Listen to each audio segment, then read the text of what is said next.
Hi, good morning and welcome to the AM News with me, Mapito Sibidi. Now, in our first story, an Accra High Court has ruled that the receiver of defunct Unibank, Ni Amano Dodu, can testify in the criminal trial of the bank's founder, Dr. Kwabena Dufour, and other officials. Mr. Dodu was to be called as the state's first witness in the trial. Lawyers for Dr. Dufour, however, urged the court not to allow Mr. Dodu to testify. The court has ruled that Mr. Dodu is competent to testify. Court correspondent Joseph Akable in the following report looks at the key arguments that came up, plus an update of the case involving 10 persons accused of plotting to overthrow the government. Basis for the objection is the role played by Mr. Dodu prior to being appointed as receiver. As a partner at auditing firm KPMG, the firm had audited the accounts of Unibank. This lawyers for Dr. Dufour say is worrying in that Mr. Dodu later took over the defunct bank when it went into receivership. They therefore urged the court not to allow him to testify. The state opposed the objection. Director of Public Prosecution Yvonne Atakro Buobisa admitted Mr. Dodu was previously a partner at KPMG. She, however, argued his appointment as receiver was lawful. She urged the court to dismiss the objection since the witness met the requirement of qualifying to testify. Court of Appeal Judge Bright Mensah, who is hearing the matter as an additional High Court judge, dismissed the objection and upheld the DPP's arguments. He stated that Section 59 of the Evidence Act details who does not qualify to give testimony. None of the stated reasons barred Mr. Dodu from testifying. In the alleged coup plot case, the state called its second witness. The court had earlier heard the testimony of Colonel Michael Amponsa, who leads the Operational Defense Intelligence Wing of the Armed Forces. His seat was taken over on Tuesday by Chief of Staff of the General Headquarters of the Ghana Armed Forces, Major General Nicholas Peter Ando. He narrated to the court how individuals accused of plotting to overthrow government accused leaders of the two leading parties of massive corruption.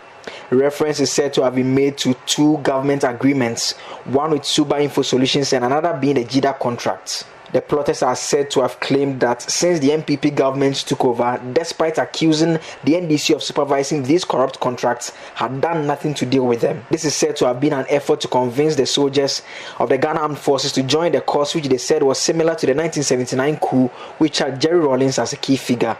An assurance of a handsome reward is said to have been given to the participants. Assistant Commissioner of Police ACP Benjamin Agojo, Senior Military Officer Kenneth Samokojo Gamili, and 8 others are facing charges including high treason. Their lawyers are set to cross-examine the state's second witness. Away from that, the West African Examination Council WAEC is challenging a report by Africa Education Watch that said 2020 WASI questions were leaked to students. The report also faulted WAEC for the leakage of personal contact details of examiners. At a news conference Tuesday, WAEC said the think tank exposed its ignorance on how it conducts its affairs and threatened legal action. Kwaku Ashanti has more in the following report. Days before the 2020 WASI started, the contact details of examiners were flying on social media. WAEC swiftly reported the incident to the police and announced an internal inquiry after the public expressed outrage and concern. But more than a year after, an education think tank, Africa Education Watch, has faulted WAEC for its handling of the matter, alleging the leak came from within WAEC. At a news conference, WAEC hit back, insisting although the leak was unfortunate, it did not affect the marking of scripts. The Council, in its press release of August 19, 2020, acknowledged the unfortunate circulation of a yet-to-be finalized version of an examiner's list for the WAS School 2020 on social media. The said circulated list, unfortunate as it was, did not include the critical information regarding which scripts the examiners would be marking, etc. The Council indicated then that it had initiated investigations into the development and assured the public that steps incorporated in the marking exercises over the years ensured fairness. These steps, which were and have always been rigorously adhered to, are 1. Swapping of scripts across regions. Scripts were swapped to ensure that scripts originating from a particular region and those from nearby or contiguous regions were not marked in that region. So if you attended a school in the Greater Accra region, your script is not marked here in Accra, neither is it marked at a region close to Accra. So that is the essence of swapping of scripts. And even when we swap the scripts, we don't do it wholesale such that we know that every script of a candidate in Greater Accra is being marked in a particular region. We distribute some of the scripts to one region and another to another region to ensure that nobody can tell where the scripts are being marked. Then 2, exclusion of school names on script envelopes and mark sheets. This made it impossible for examiners to know at face value the school that the scripts they marked belong to. So on our script envelopes, we don't have any place for school names, so that any examiner who has a packet of scripts cannot tell which school scripts he or she is marking. Addressing the issue on whether questions were leaked to students as alleged by the Africa Education Watch in its 2020 WASI report, WAEC says no questions were leaked to the students. Why would African Education Watch refuse to disclose the identity of informants? During last year's WASI, there were no actual questions that were leaked. They insist the questions that flooded social media pages just hours before the start of the examination were fake. The council is threatening it may be forced to take legal action against Africa Education Watch. To say that all options are on the table as far as how we are going to respond to Africa Education Watch going forward is concerned. So yes, all options are on the table. So all things are possible, including a legal suit. So these are things that management has to reflect on and then strategize regarding such a step. So don't be surprised if there is such a thing that comes up. But I can't tell you now, here and now, that tomorrow or the next day. So it's an option, I must say. Now in the Ashanti region, angry residents of Atrima Kwanomo on Tuesday protested the delayed completion of roads started in 2017. They blocked the major link road, compelling motorists to seek alternative routes to their destination. They're unhappy with the government for failing to complete roads under construction. Now, some commercial drivers abandoned their vehicles in the middle of the road to join demonstrators. Nanaya Jima has more. The demonstrators are unhappy with government for failing to progress with the road construction. Commercial drivers suffered the action. Some abandoned their vehicles in the middle of the road to join the demonstrators. This school bus, picking pupils on the stretch, had to end the journey. Residents of Achimate Chiman were first to join the demonstration. Before the election, they brought a lot of machinery to fix the road, but they didn't. Vice President, Government officials are always avoiding this road. They should fix it for all of us to use.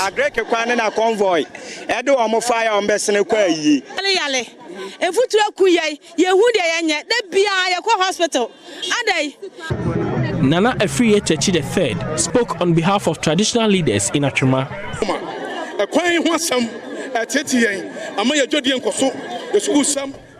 Business, education, and all sectors of the economy are suffering.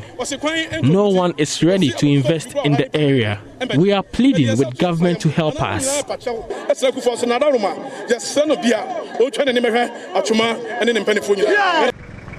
The roads here are bumpy and dusty following long abandonment by the contractor. Some bridges are left uncompleted, causing floods in some parts of the area. Here are some affected residents. The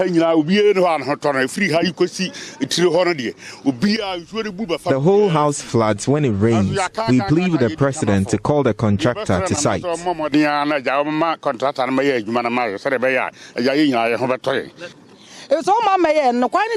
She says before the bridge, the place didn't flood. Now the whole area floods. In the heat of the 2020 electioneering, the chief of Fonse, Nana Frimpong Appiah Ampem II, made an appeal to President Akufo-Addo during a campaign tour to ensure contractors expedite action on the Atwima-Kwauma road. Occasionally, people bring machines to work on the road and later they disappear. Recently, they demolished some shops on the road but disappeared afterwards. Here is the president's response after the roads minister, Kwesi Amoakwanta, assured contracts were awarded and will ensure works are done. We can't neglect you after all the support. It's not while I am president of this country. It will never happen. Roads minister Kwesi Amoakwanta, in the presence of the president, Nana Akufo-Addo, assured works will be done. But the road is yet to see any improvement 6 months into the second term of the president. From Kumasi for JoyNews, Nana Aljima reporting. Now, the overlord of Mamprugu and president of the Northeast Regional House of Chiefs, Naeri Na Buhagu, has for the second time made official request for President Akufo-Addo to retool the police service in the region. According to the overlord, the provision of logistics such as vehicles and personnel would help the police to adequately and effectively fight crime and maintain law and order in the region. The Naeri also appealed to the president to intervene for the completion of many projects which have been delayed or left abandoned across the region. Your Excellency, on security issues, it is undeniable fact that the role of the security personnel to the maintenance of peace and security cannot be overemphasized. The name of the region has always been in the news for bad reasons, such as day and night armed robberies. This is due to inadequate police personnel and vehicles to police this region of a land size of 10,484 square kilometers. The current state of the vehicles leaves much to be desired, since it cannot take them to places like Yagba, Bentere. Your Excellency had also directed the establishment of a military barracks for the region to be situated in Alergo. Consequently, vast tracts of land has been allocated for the purpose. Unfortunately, since 2019, some trenches were dug apparently as foundation. The site has been abandoned. Now the proximity of the region to the borders and threats posed by Islamic militants and bandits call for an immediate action on the project. The request the Mamprugu overload was part of several other pertinent problems said to be affecting the newly created region, for which the king says gave him sleepless nights and wants the president to urgently address. Your Excellency, our district is fortunate to be endowed with lots of natural resources. One resource we are told is in commercial quantity is the limestone deposit at Bangda, around Bangda. It is my appeal to the government to consider establishing a cement factory under the One District, One Factory initiative.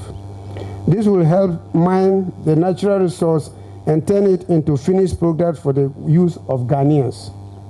In addition to the numerous job opportunities that will be created for the teeming unemployed youth in this.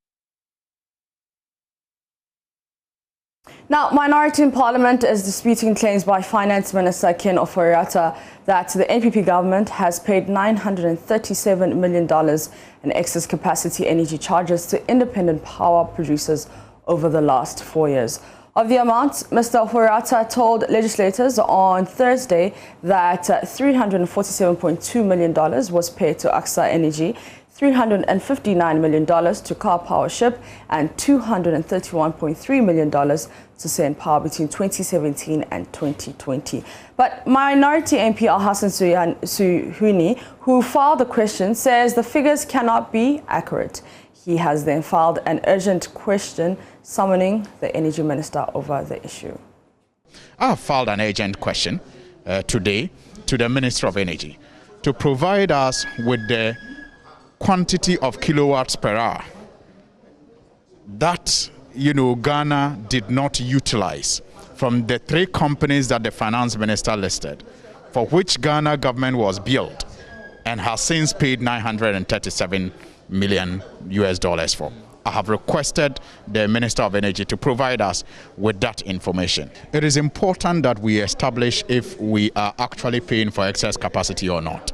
Information I have, which I do not doubt, is that these companies that were listed have actually received payments from Government of Ghana for power generated and utilized. And so it is strange. As in the $937 million. As in the $937 million. Yes, $1 million. So it is strange for me that the finance minister puts the whole sum as being, amount expended for power that we did not utilize. So you are disputing the figure?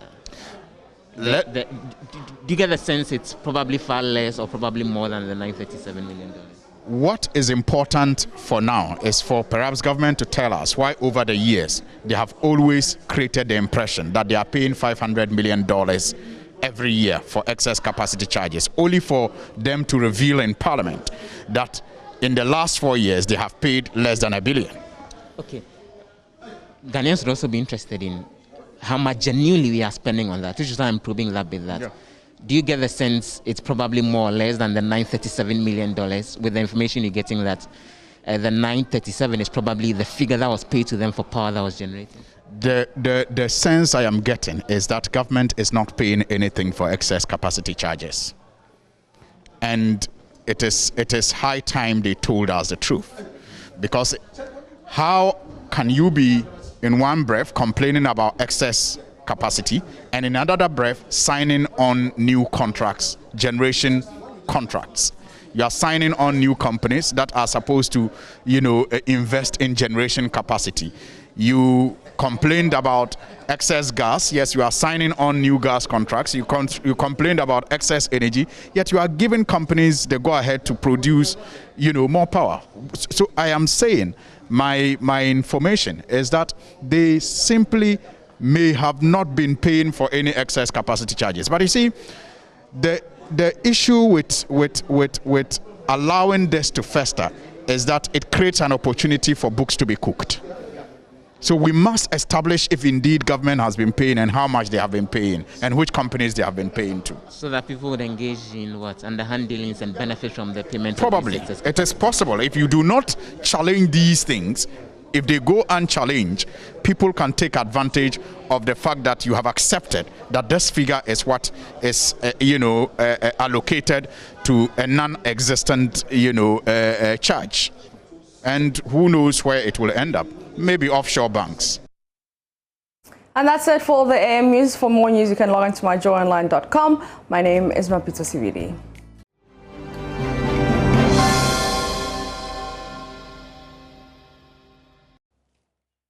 Welcome there. It's time for us to dig into the papers as we get the scoop on what the latest is in Ghana and across the world. Thank you for staying, and hopefully you loved that number. Nagode by Yemi Alade. We're grateful to God, aren't we? Absolutely. Without him, where would we be, really? So good morning if you're just joining us. Of course, this is the AM show.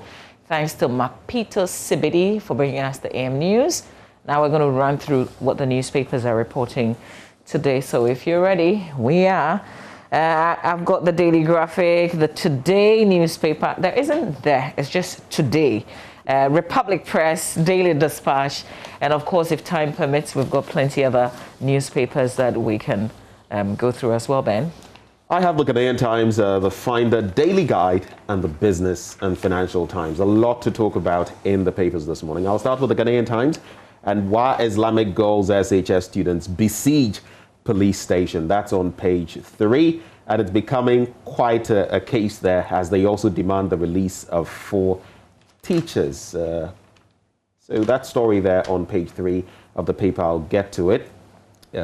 should time suffice. Fight against COVID-19, schools must stay resolute. That's according to Dr. Richard Kofi Esiedu.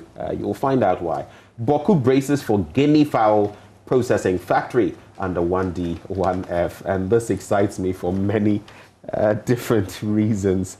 It's on page 16 of the paper, and it talks about the details, some of which I gave you yesterday. This is supposed to be a part of the 1D, 1F program, and it's just my feed into the, well, not planting for food and jobs, but creating jobs as well. Health alert, new COVID-19 variant in Ghana. GMA confirms very contagious Delta virus. And it appears, so we've moved from the South African strain, which at a point became the most dominant. We've had the UK strain, and now the Indian strain or Delta strain is becoming even more problematic. And there have been confirmed cases. The numbers are what we cannot really confirm, just how many have been infected with it. But the most important point to make is that, per the scientists, AstraZeneca, Sputnik V, all of those we've contemplated, Mama V, practically ineffective, or its efficiency rate or effectiveness very low against it. And it's brought into question, I mean, those of us who have got 2 AstraZeneca jabs, where does that leave us if you've not? Well, don't lose it yet, because the Director General of the Ghana Health Service is disputing this. He says there's no data to back it. So for now, it would just be something that we've been reading until we have our own data to suggest otherwise. But we learn from the UK, isn't it? Because they mostly also use AstraZeneca, and we understand that they're actually giving another booster to persons who've taken both jabs. So, in fact, Delta is creating quite a problem, not just in India, but in the UK as well, which is why some scientists are saying that, Charlie, that they check line. It will be that effective against. So another worry, initially when we started talking about the coronavirus, I know we've not got into the discussions yet, but I was talking about these vaccines and how effective they would be, especially as the virus mutates. And that's exactly what we are seeing.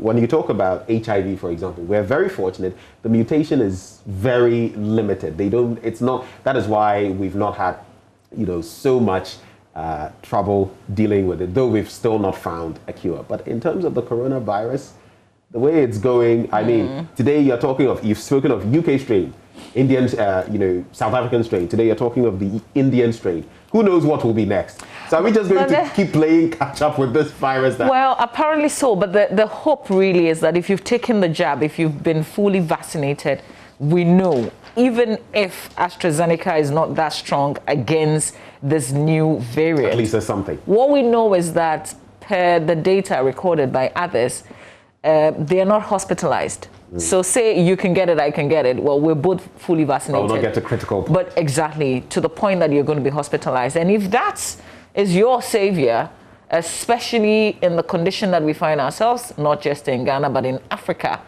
that could save all of us, really. So something is better than nothing. Absolutely. If it prevents you from going to the hospital, yes. Exactly. But because getting our hospitals, our health infrastructure, so if it becomes clogged, that's a major problem. But we also need to look at transmissibility, because it's also very contagious. So you may have it, I may have it, but because we've taken both jabs, we may not feel the side effects like that. But can we still transmit? There are so many dynamics. In a country like ours, we can. We've vaccinated less than 1 million people. Absolutely. The last time I checked from May something, it was 800 and something thousand. So you see the population that has not been vaccinated. That's why it's not good to be careless.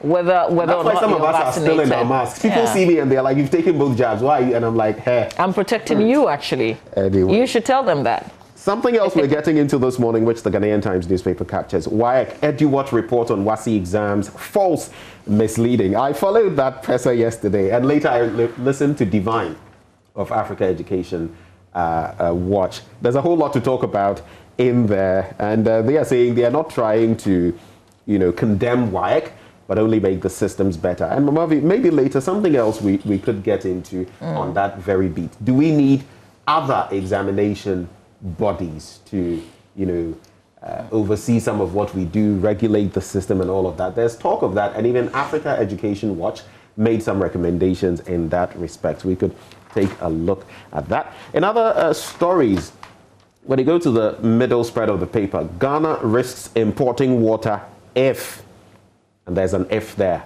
but and Zimbabwe. On the back page, Kotoko, I double over Karela United. And that's it for the Ghanaian Times newspaper. When I come back, I'll do more stories from here. Let's do the Daily Graphic newspaper. And there's a front page headline, couple sue Lekma Hospital, allege substandard care, but facility refutes claim. So this is an issue that is already in courts. Just to brief you on what the story is about, a lady apparently went to the Lekma Hospital and had a cesarean section, had her baby, went home, but days later she experienced abdominal pains, had to be rushed back to the facility, and she was operated on.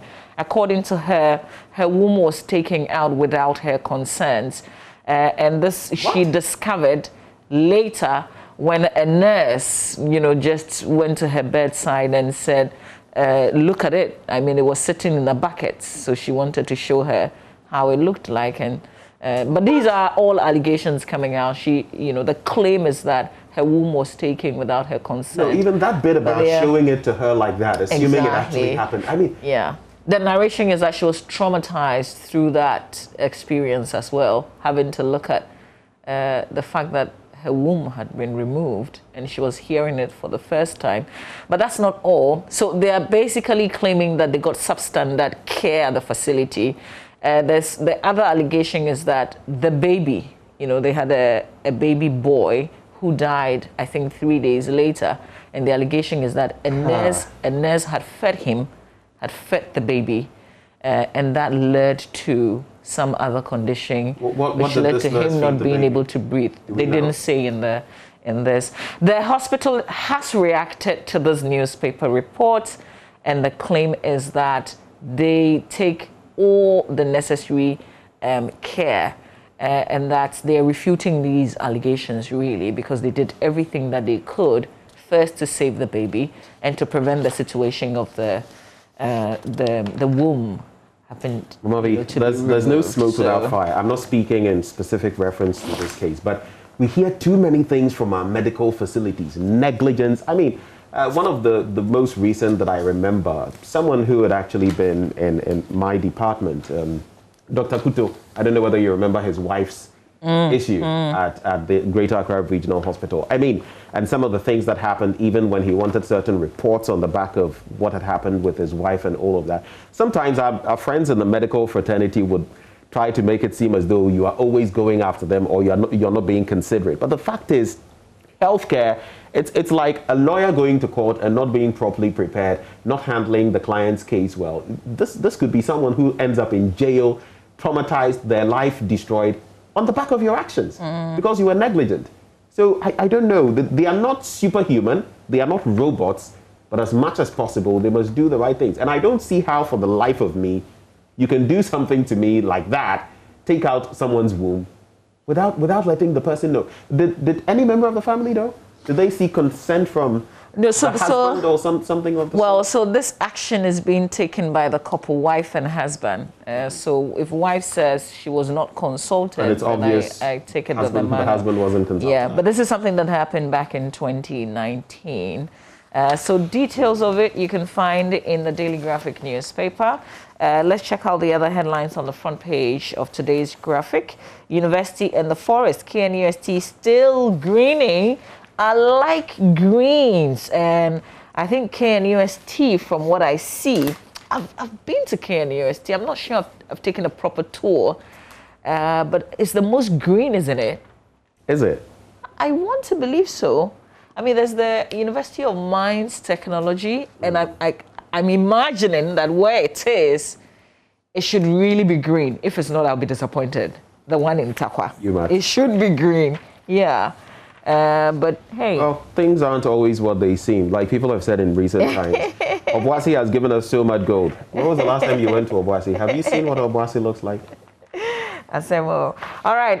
Also, law to reduce backlog of criminal cases in Offin.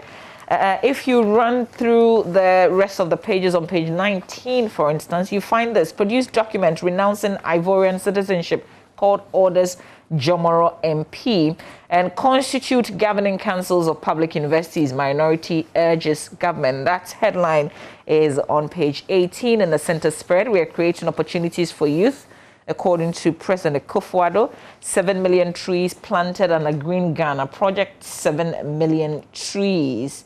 All right, Registrar General to expunge 50,000 dormant firms from registry. And on the back page, Konongo Hospital to be ready in 4 weeks.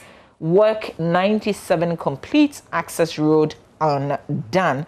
And then Kennedy Japan donates 1.2 million Ghana cedis for 37 hospital cardio center.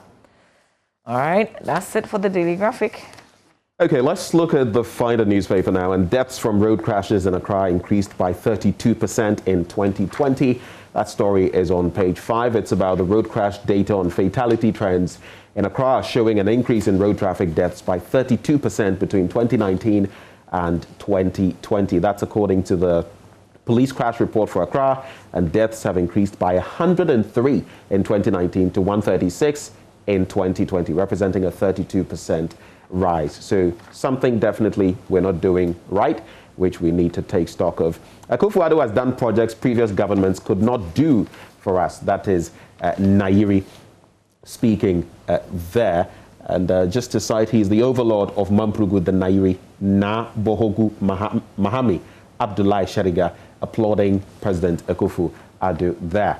Baumia's hometown gets juice and rice factories. President Akufo-Addo inspects progress of work. There's Kennedy Japan, who cut a sod to build 80-bed cardiothoracic center for 37 military hospital. And this just brings to mind, oftentimes you see people saying cutting sod, and Mamavi, they're actually spelling S-W-O-R-D. It's S-O-D-Y. It's a sod, not a sword. Dr. Mustafa. Maybe they're actually cutting sword. It was a... How can you cut a sword anyway? I mean, maybe that's what they're doing. Maybe they're cutting, you know. It's a sod that is being cut, and sometimes, of course, it's the usually a mound being made. Dr. Mustafa Hamid appointed CEO of NPA. Now, this one, there had been a lot of rumors about it, especially as Hassan Tampuli had been moved. So people have been. He moved himself to Parliament. Well, he moved himself to Parliament, and now a ministerial role also in the offing, or bagged, I should say. So that's the latest in there. But I found this one interesting. It's on page 9 of the paper. You see what the headline I just read from the Ghanaian Times on page 17. Ghana risks importing water if. I just want to put these side by side briefly because time may not allow me to get to all of them. In the Ghanaian Times newspaper, it says, the Ghana Water Company Limited says Ghana risks importing potable water in the future if pollution of water bodies by activities of illegal mining, popularly known as galamsey, is not tackled urgently. Who was speaking? Is the managing director of the company, Dr. Clifford Brymer, saying that although the country has abundant water resources, the impact of galamsey was gradually impacting negatively on the extraction of water for households and industrial use. Then you come to page 9 of the Finder newspaper, and it says, Dr. Clifford Brymer, managing director, Ghana Water Company Limited, says the country has adequate water for the citizenry. Thus, there is no plan to import water to meet the needs of the population. So, same story, same person, and interesting angles picked by different papers. But I think what mention is made of Koniwas and Wash and all of those institutions, I don't think we need a soothsayer.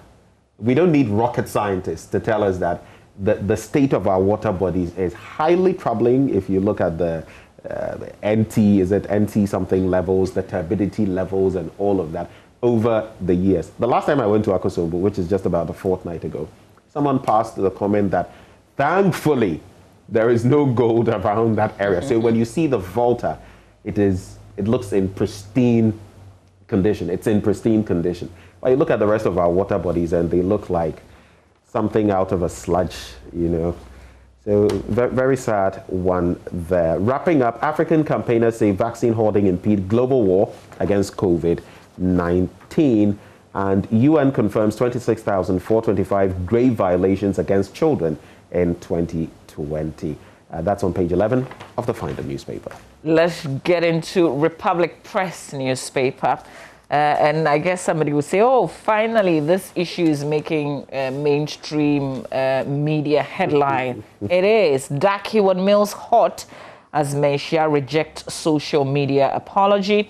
AG wants a possible contempt action against Fix the Country campaigner. But as we know by now, especially if you've been following those social media posts, that you know the person at the center of this says, bring it on. I'm going to continue to call you what I called you. Has he has. The Ashanti youth? No. I'm not talking about Dak. I've moved on to the AG and Fix the Country. Don't worry, I'll come to this one. I see you can't wait. Withdraw petition against INE. According to the NDC, illegal mining activities returns to Doma Central.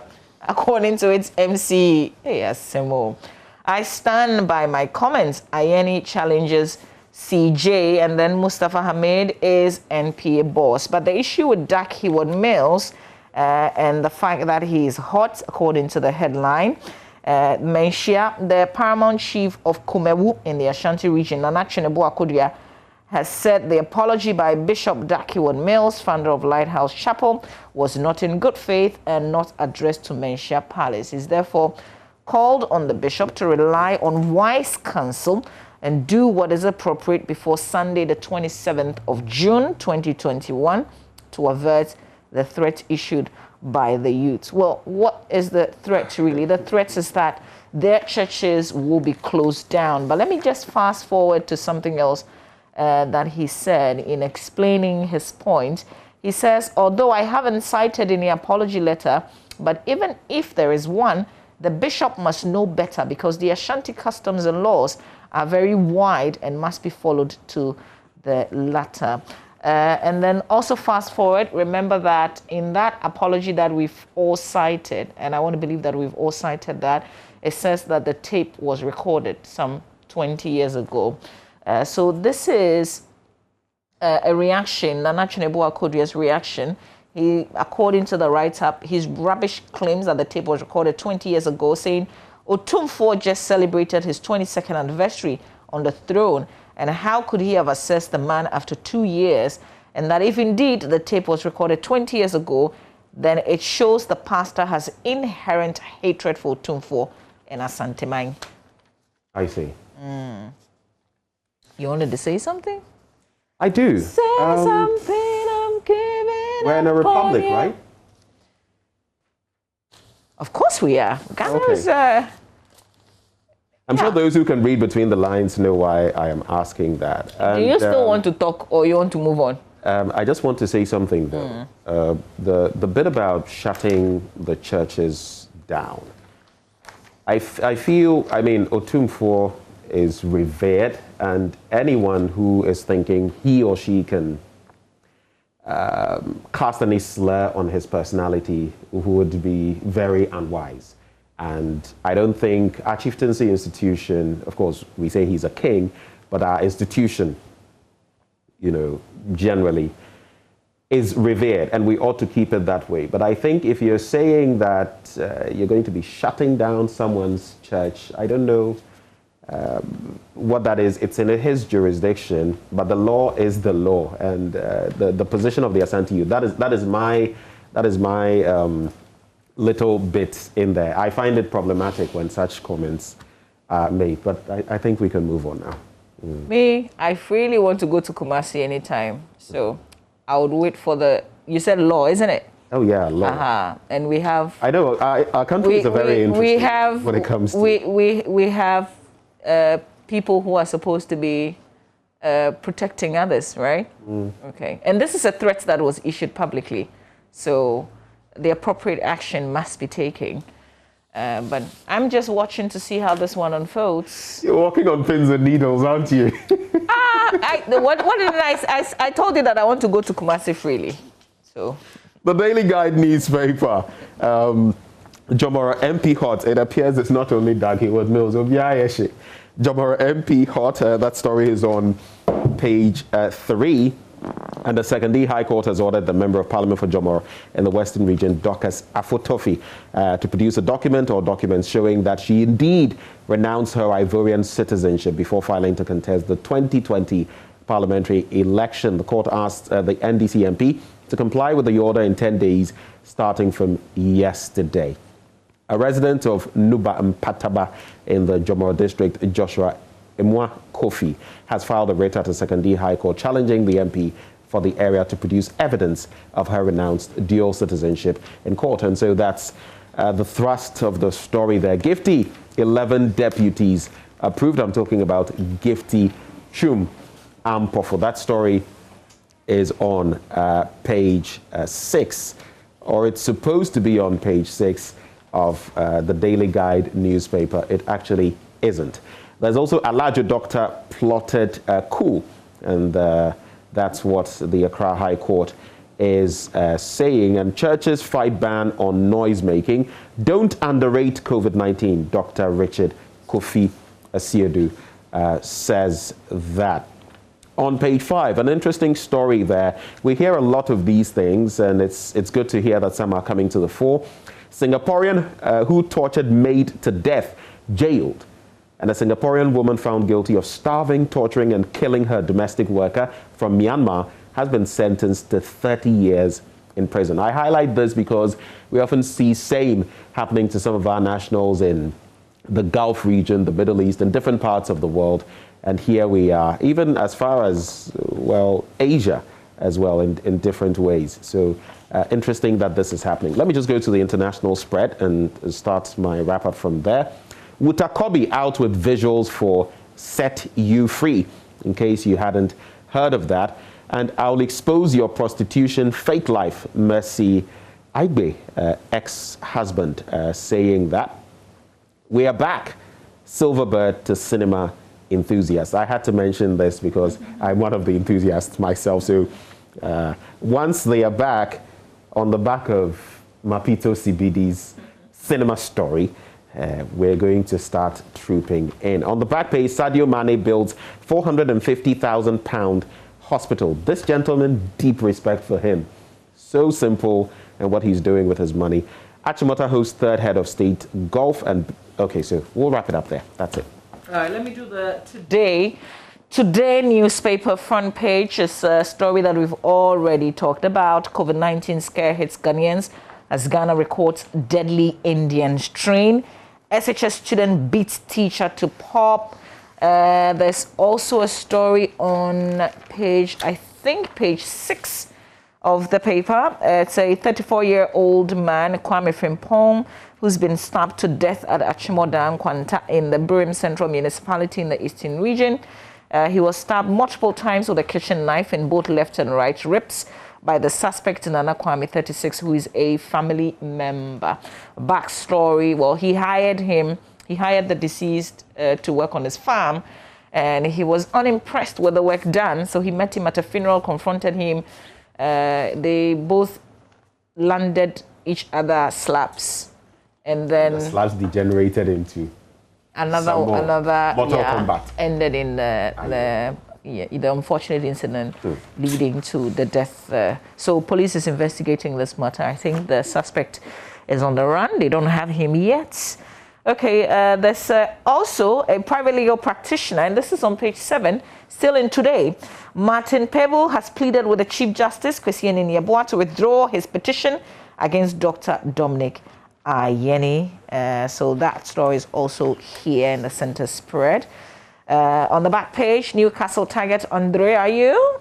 Okay, and Arsenal eyes Ghanaian talent. You might want to know which talent that is. Wafa Star joins Australian top flights. All right, so Ghanaian international stories, if you like. Players well, I guess with international links. I don't know whether Ayew isn't a free agent right now, but the last I read, he was leaving his team, which is in the second tier. I think that's Swansea. And so, they failed again to make it to progress to the top tier. And no surprises in there. He must, of course, he's our captain, and he must, of course, be playing some good football with a reputable team. But when we go to the Business and Financial Times, Bank of Ghana police pursue exporters over export receipts. Experts spar over relevance of banks' legacy systems, but agree that transition must occur to keep pace with digitalization.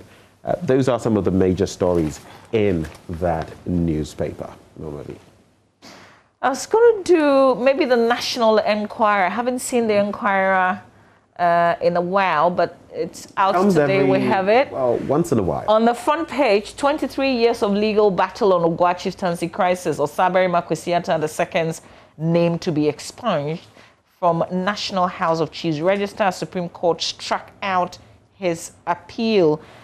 Chief dictator in court, you can't intimidate us, NDC dares. It comes with a picture of the Chief Justice and the General Secretary of the NDC.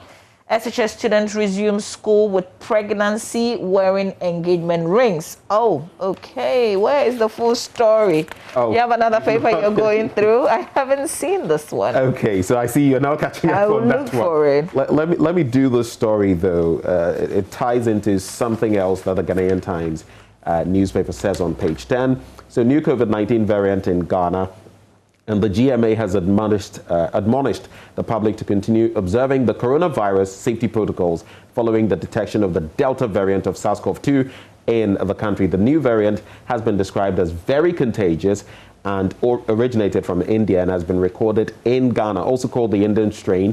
It has caused huge spikes in India and a serious increase in cases in the UK, despite the fact that large sections of the population in those countries have been vaccinated. When you go to page 10 of the paper, also tying into that, fight against COVID-19, schools must stay resolute. And the CEO of St. Andrews Senior High School, Dr. Richard Kofi Asiedu, has called on owners of businesses, especially those in the education sector, not to become negligent in their dealings with COVID-19. He said the fact that Ghana may not be among the heavily affected countries did not mean protocol measures and basic hygiene practices must be abandoned. So a two-way street when it comes to COVID-19, and we must stay very alert now that Delta is on the prowl. All right, so I found the story in the Enquirer, and Mrs. Cynthia Enim is the headmistress of Kwewun Kwetia Presbyterian Senior High School in the Eastern region. She was speaking in Koforidia, and this is an observation. So some female student returned to her school pregnant, wearing engagement rings. They got impregnated, according to her, and were forced into marriage. But the policy says you cannot sack them from the school. So she allowed them to stay, and she says she only asked them to remove the rings. But her greatest worry is that they will drop out at some point. You know, they will drop out at some point. So she's just highlighting some of the issues. Confronting. So you go on a long break, if they've taken seed, you're pregnant. Which the story talks about. Okay. If they've taken seed, at some point, yeah, they're definitely going to go and have a baby. Yeah. Probably may not return again. Yeah. Okay. But in recent times, just to wrap, I think there was another such story from another part of the country with, these happening. Of course, the person who took the photos and dilated on the matter might have been looking at different angles, but how are we checking some of these things in our educational institutions? That's another thing really to look at. And how are we holding responsible or accountable those who are responsible for such, pregnancies? Because these ones supposedly came back engaged or married or whatever. Others are not. How are we dealing with this? Also, where they're coming from. They came from a home, isn't it? They had parents, they had family members who watched the situation, even forced them into the issue of marriage. So it's a whole, there are so many stakeholders in it, who are also corporates. I guess it's the law in the end.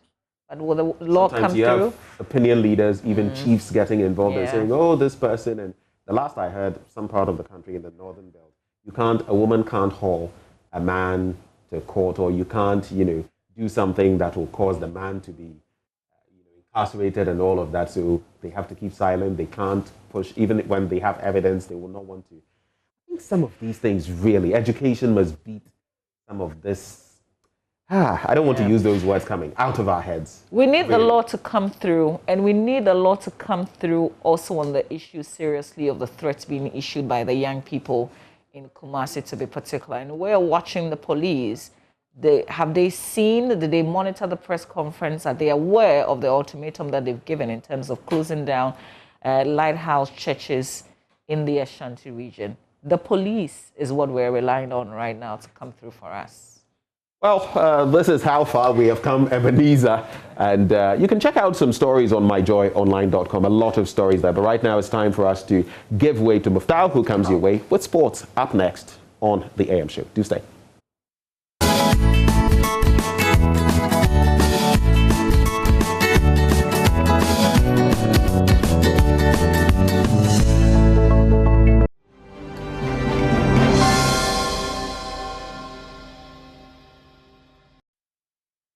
The biggest game in the calendar of Ghana football will be happening this weekend when Accra Hearts of Oak host their rivals Ashanti Ikotoko at the Accra Sports Stadium. And even before that happens, stakeholders held a meeting to decide the number of spectators that will be required to watch that game from the stands. Also in the Euros, England have qualified to the knockout stage as Group D winners, followed by Croatia, who walked away with a 3-1 win yesterday. And also in the World Tokyo 2020 coming up later this year, the conversation is about the athletes, those who are making the 100 meters races. Who are the star men to look forward to? Maybe Fraser Price Prince, maybe Okagbare, and maybe Ghana's very own Ho Haluitie. We'll share with you details of the athletes who are rewriting history when it comes to athletics here on the AM show with me, Muftau Nabila Abdullahi. Now let's start with the Ghana Football Association, who has announced that tickets for the super clash between Accra Hearts of Oak and Asante Kotoko will go on sale on Friday, June 25, 2021 and Saturday, June 26 at selected outlets. This decision was taken at a stakeholders meeting at the Accra Sports Stadium on Monday. Tickets will not be sold at the stadium gates on Sunday, and only persons with tickets will be granted access to go near the stadium by the security personnel to be stationed at the roads leading to the stadium. There will be a joint military and police teams to be deployed at vantage roads leading to the Accra Sports Stadium. The decision is to avoid overcrowding and mass gathering at the stadium entrance hours leading to the matchday 31 Ghana Premier League game. The Ghana Football Association is liaising with all stakeholders, especially the management of the home club Accra Hearts of Oak, to make the tickets available at vantage points on Friday and Saturday. Only 25% of admission of spectators will be given access to the stadium as per the permission granted to the Ghana Football Association by the government to play football in the country. The Super Clash will be played under strict COVID-19 protocols as required by the National COVID-19 Task Force and the GFA Matchday COVID-19 protocols. And the Chief Executive Officer of Asante Kotoko, Nanaya Amponsa, claims that the Porcupines have no issues with the Ghana Football Association despite public altercations between the two institutions. According to him, the football governing body is not their competitor for them to have any issues. He, however, alleged that the current state of football is too political.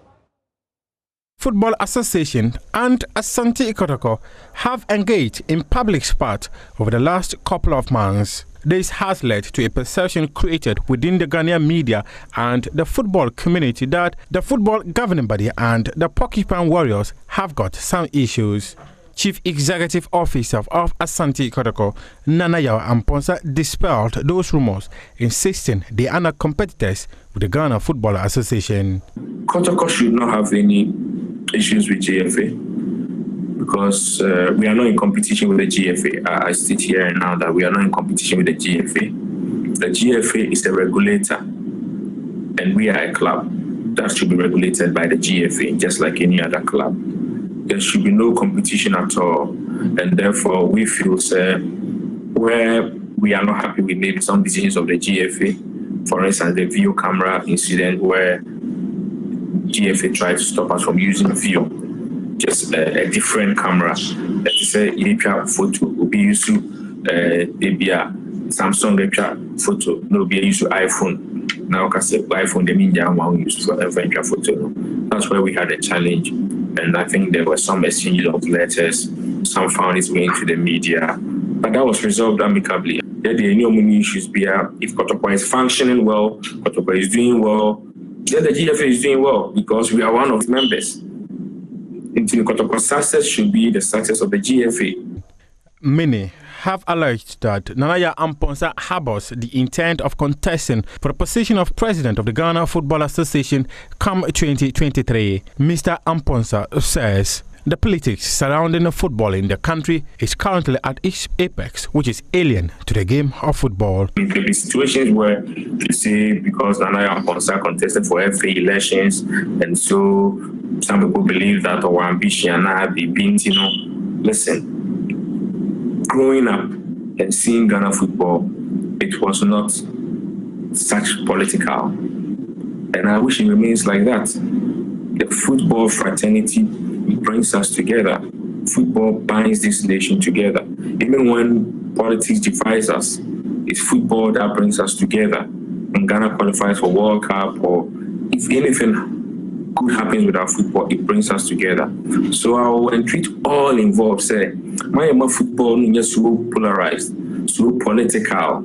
It makes it not to be interesting. Kotoko's issues with the Ghana FA started in November last year when the Porcupines wanted to use a video camera to record their matches, a move which was rejected by the Ghana FA. The record Premier League champions wrote to the FA insisting if they are not permitted to use their video camera, then they will have to request for their right to see the contract agreed between the GFA and broadcast rights holders of the Premier League, StarTimes. A consultative meeting was held to iron out the differences that existed between the two parties. And before Accra House of Oak come up against Ashanti Kotoko on Sunday, they will be playing Legon Cities tomorrow. The head coach of Legon Cities, Bashir Hayford, says that his team is not under any pressure and he's unwilling to come out with a strategy he's putting in place to play the Phobians. He believes that the Phobians will be under pressure, but at the end of the day, a win will ensure that they maintain their status as a Premier League club come the end of the season. A terrible start to the Premier League campaign, which led to the sacking of their head coach, Bojan Baraktarevic. Bashir Hayford, who has since taken over the ship, has steered it to a point where it appears they could maintain their status as a Premier League club come the end of the season. Mr. Hayford believes the current position of the club with 6 matches to end the Premier League season shows that they will not be relegated at the end of the season. When if you are a driver, you are given a faulty car to drive home so that they could see what is wrong with the car. You don't speed up. You have to slow down because the car is already faulty. And so if you are bringing the car to the mechanic or this, you have to slow it down and this. And so that is why the decision has been very slow, because there's no need for you to push through, because one, the problems have identified. Will not let you push them so much, but you take your time and listen. Now where we are lying now, well, reaffirms that we will stay. If God willing. And when we stay, it is where that I'm going to make sure the preseason is a preseason. Legon Cities will face House of Oak on March Day 30 of the Premier League season. Head coach of the Royals, Bashir Hayford, in his pre-match press conference ahead of the fixture on Thursday, said pressure is on House of Oak to ensure they walk away with all the 3 points. All I'm saying is that House of Oak is a good team. They have the materials. Legon City is a good team, very, very good team. They also have the materials. I'm saying that if this team gels well, it's going to be one of the toughest teams any team can beat in Ghana. And so we are not afraid of anything. And so disclosing my strategy for the match, I think it's too late. It's too late. Because they are also mentioning how are they going to contain Atuke, when are they going to contain Hans Kofi, how are they going to contain Richmond. They are also saying it. The same thing, you are also bringing some names. So it's a headache to them, not us. And again, they want to take the league. We will know that we are not in contention for the league. We can't. For truth, because we didn't start well. And where we are lying, if they give all the points to us and stop the rest for praying, even it will be a problem. And so they have a problem. There's pressure. As a coach, I know. If I'm in the shoes of my brother Boedu, it's not easy. Because for the past, is it 10 years or 9 years or something? Yes. That they want to take. The same thing. When I went to Kotoko, so many years. For Ashgold, 19 years. And I don't know why it takes, when the pressure was on you to win, that you take the league, because it is a long time that you took the league. And everybody is putting his eye on it that you are winning. So the pressure is on them, not us. Hearts of Oak is gunning to win the Premier League title for the first time in about 12 years.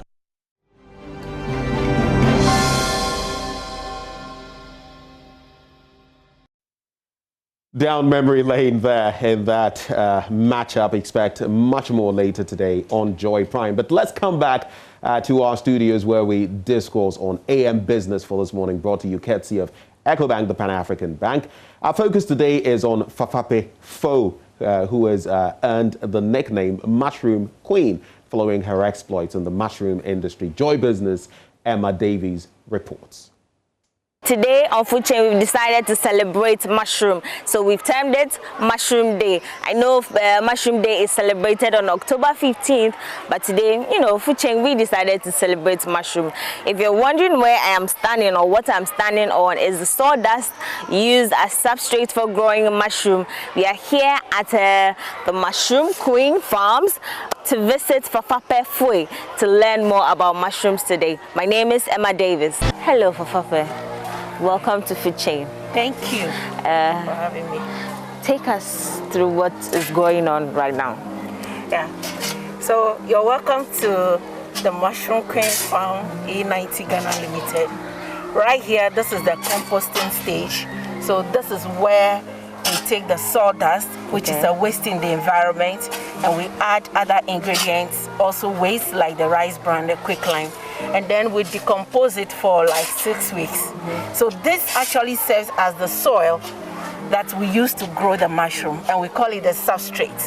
So the substrate will enable you to have a good yield or a bad yield.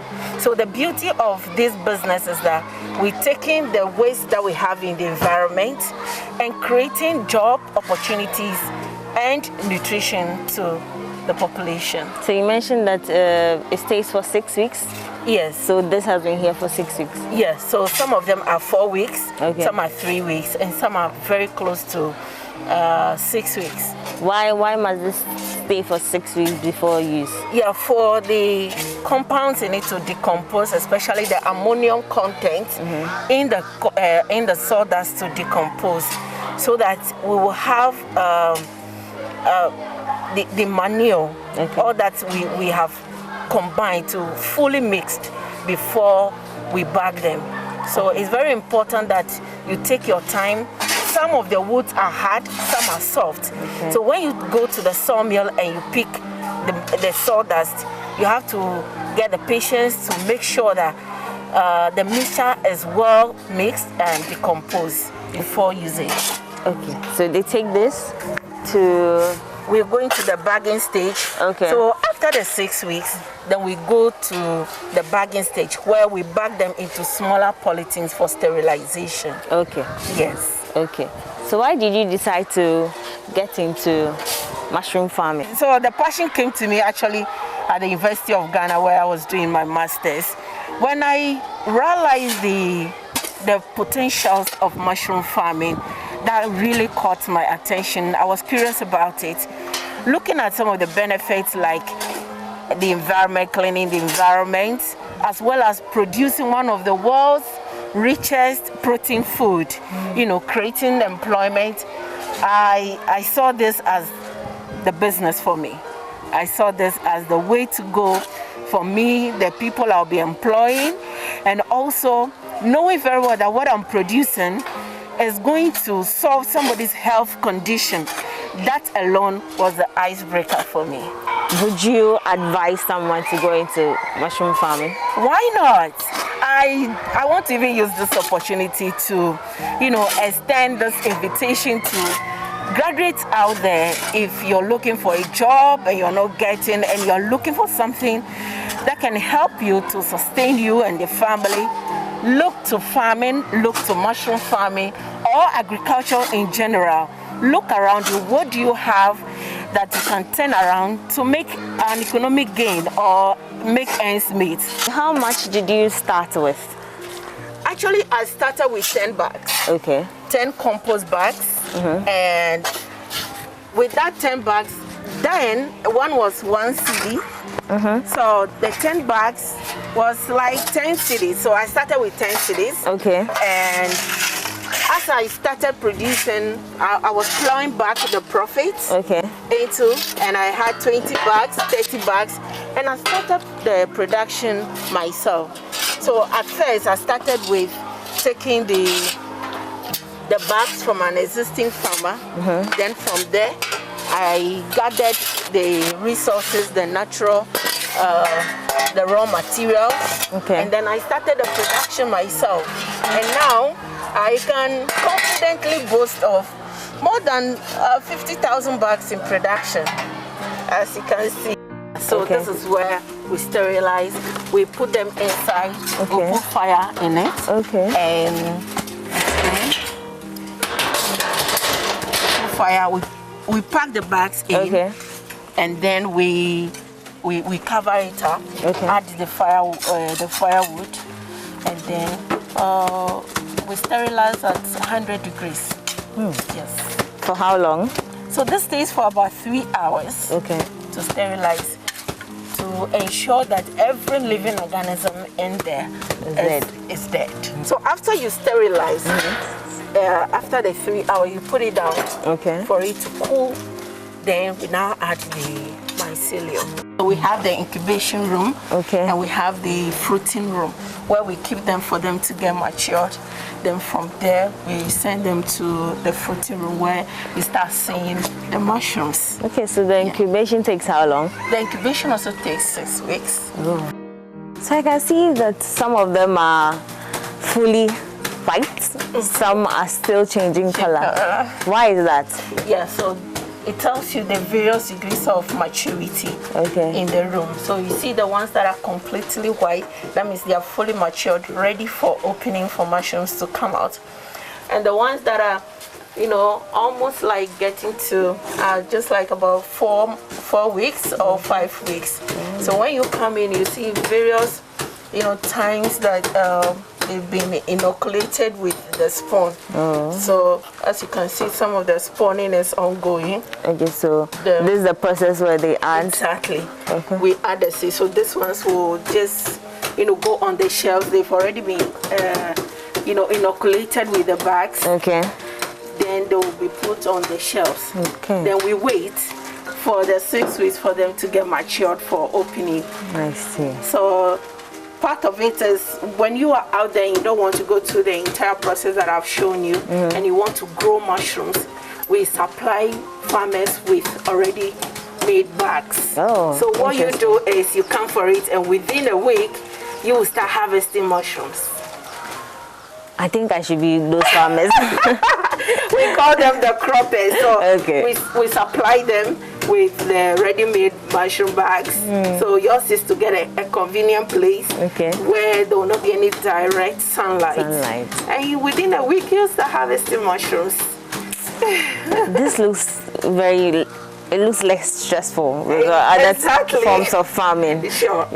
I think I'll be the cropper. I'll just come and buy and then grow the mushroom. 1 week later, I'll be making my then cash. You start, you know, harvesting mushrooms. It's always a joy when you enter and you see the mushrooms coming out and you're harvesting.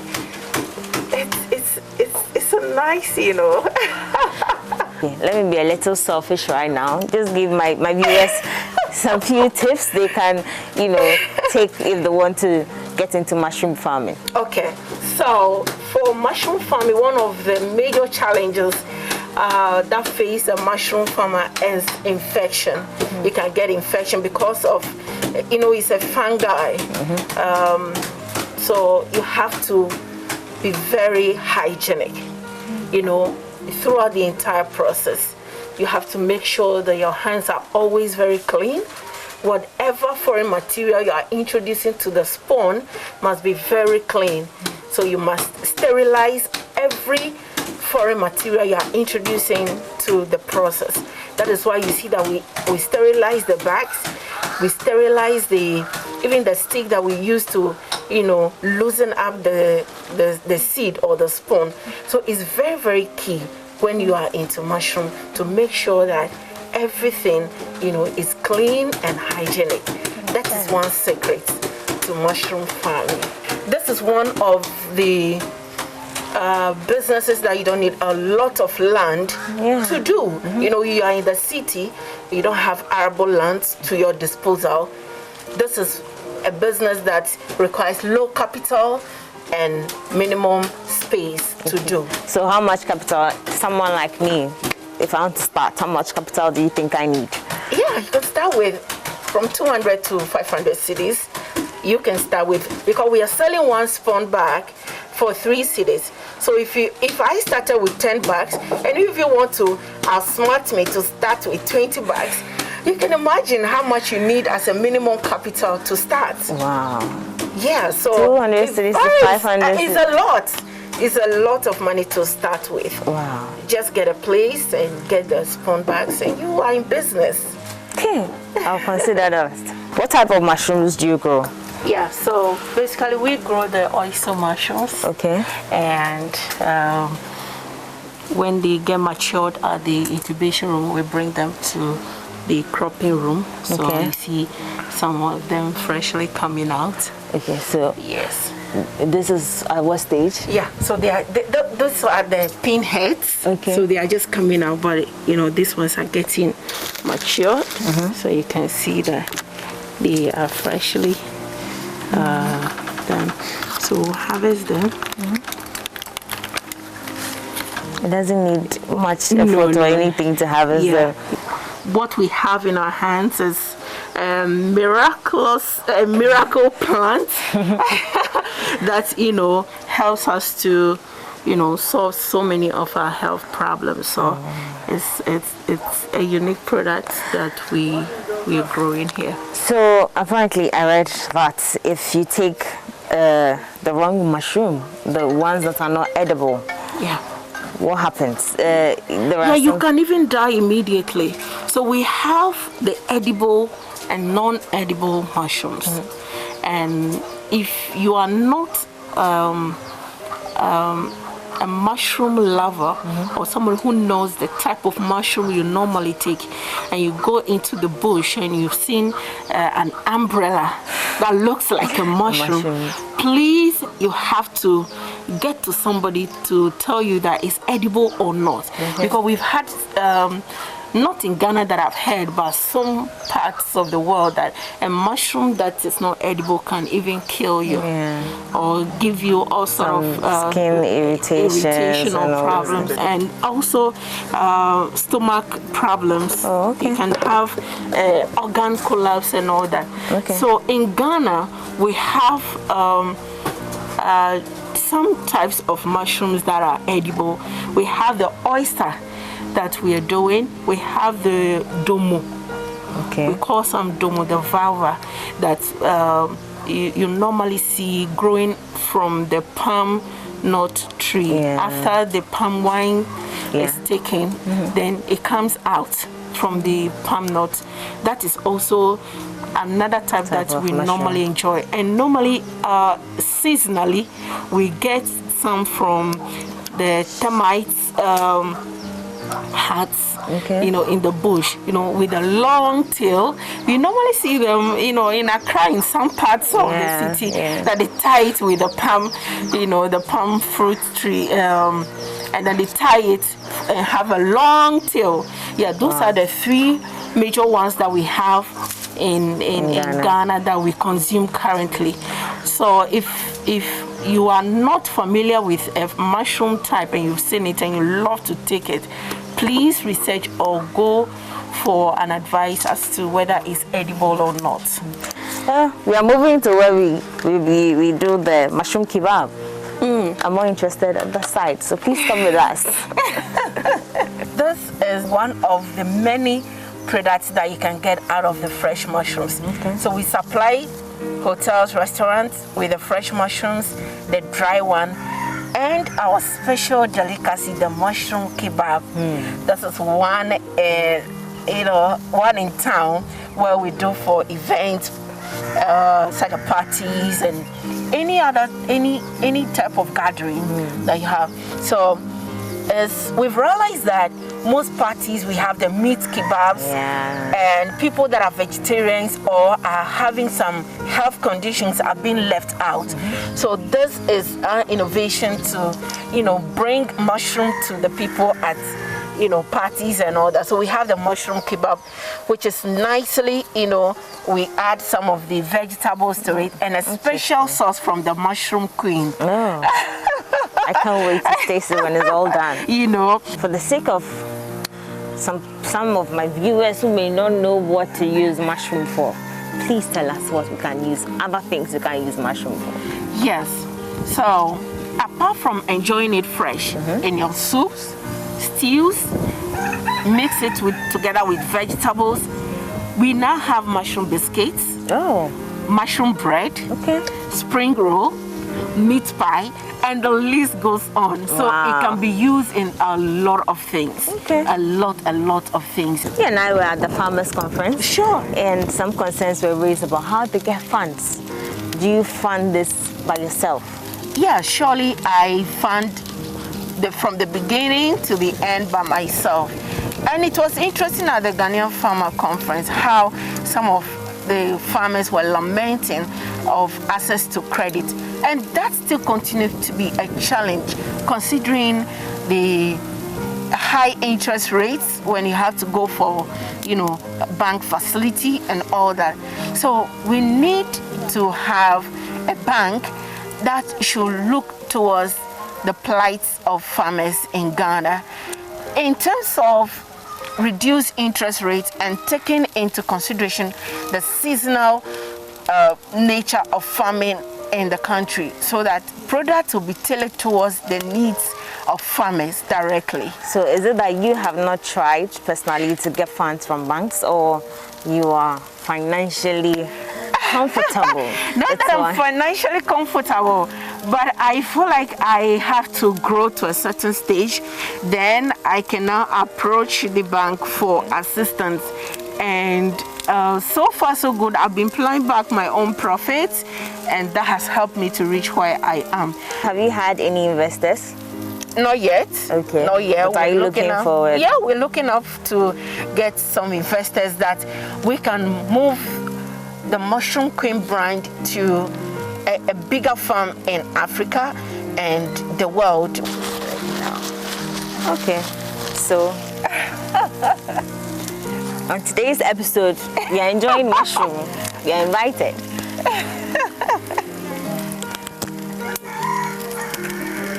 Oh.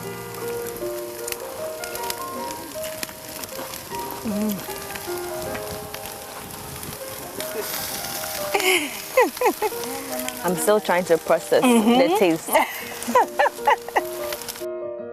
That's it. My name is Emma Davis. Well, beautiful piece there for AM Business this morning. It's all about the Mushroom Queen. Interesting tidbits we've actually gleaned. We take a breather, but when we return, we talk about all the brouhaha surrounding the WAEC paper leak. It's all about that disputed report by Africa Education Watch. Do stay. When we return, that's our next conversation.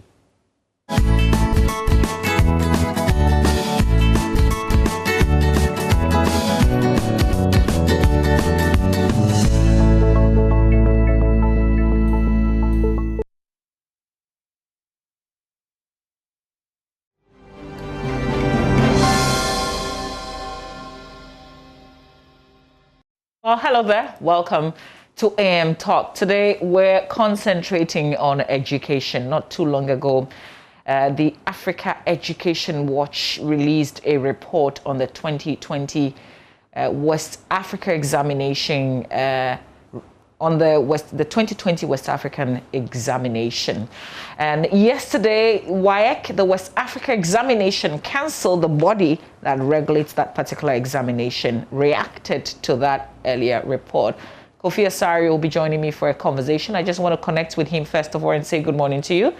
Kofi Asari, good morning. You would have to kindly unmute so we can hear you. Hi, good morning. Good morning to you and good morning to your cherished audience. Great. Great to have you. I want us to go back to yesterday's press conference where the West Africa Examination Council is challenging a report by Africa Education Watch that said 2020 WAEC questions were leaked to students. The report also faulted WAEC for the leakage of personal contact details of examiners. At a news conference on Tuesday, WAEC said the think tank exposed its ignorance on how it conducts its affairs and threatened legal action. So here's Agnes Teikujo. She speaks for WAEC. Of August 19, 2020, acknowledge the unfortunate circulation of a yet to be finalized version of an examiner's list for the WAEC School 2020 on social media. The said circulated list, unfortunate as it was, did not include the critical information regarding which scripts the examiners would be marking, etc. The council indicated then that it had initiated investigations into the development and assured the public that steps incorporated in the marking exercises over the years ensured fairness. These steps, which were and have always been rigorously adhered to, are: 1. Swapping of scripts across regions.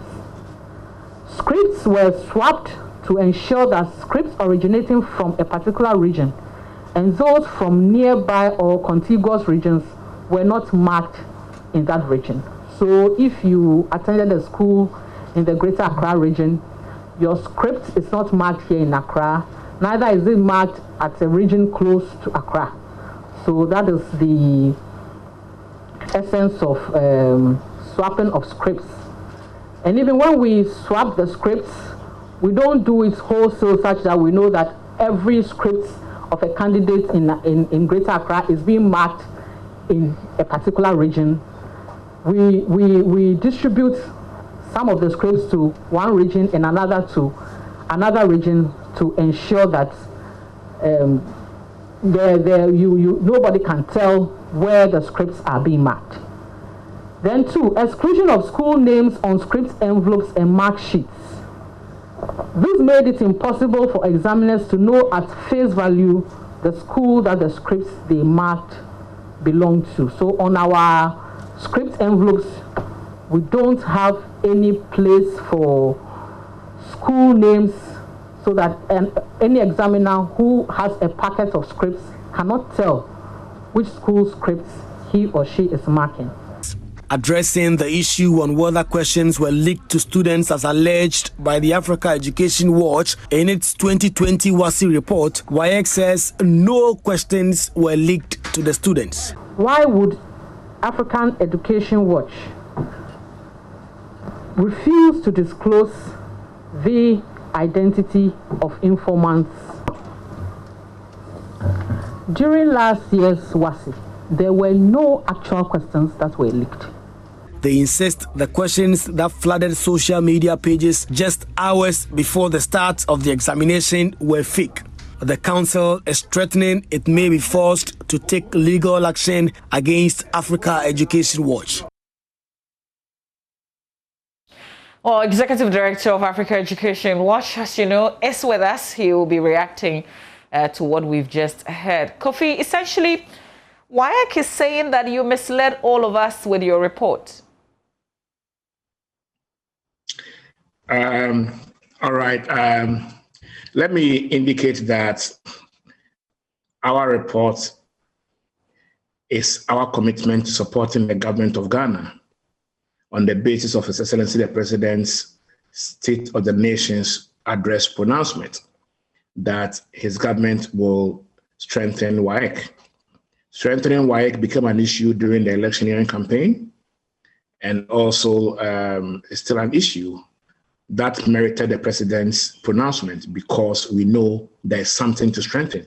WAEC has suffered some integrity deficits as a result of technology overtaking it in its operations. We admit that in the past 15 years, since the proliferation of mobile phones and social media, dominated the Ghanaian space, WAEC has been overtaken by technology. And WAEC itself, in its 2013 report, indicated that the business of examination fraud has reached criminal dimensions that are now beyond it. This is in WAEC's own report of 2013, the registrar's report. So we are dealing with an issue that has escalated in the past 15 years due to technology. And we expect that in dealing with such issues that have virtually become a subculture in our examining system, there will be resistance from WAEC, being the body in the center of this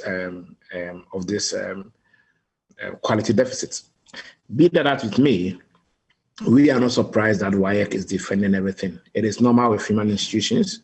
Human institutions will always resist change, and more so where the quality of their service is in the middle of our call for change, there would definitely be resistance. But I will only refer all Ghanaians whom WAEC sought to convince that our report was incredible to go to WAEC's own Facebook page or their Twitter handle and access a press statement WAEC issued on the 19th of August 2020.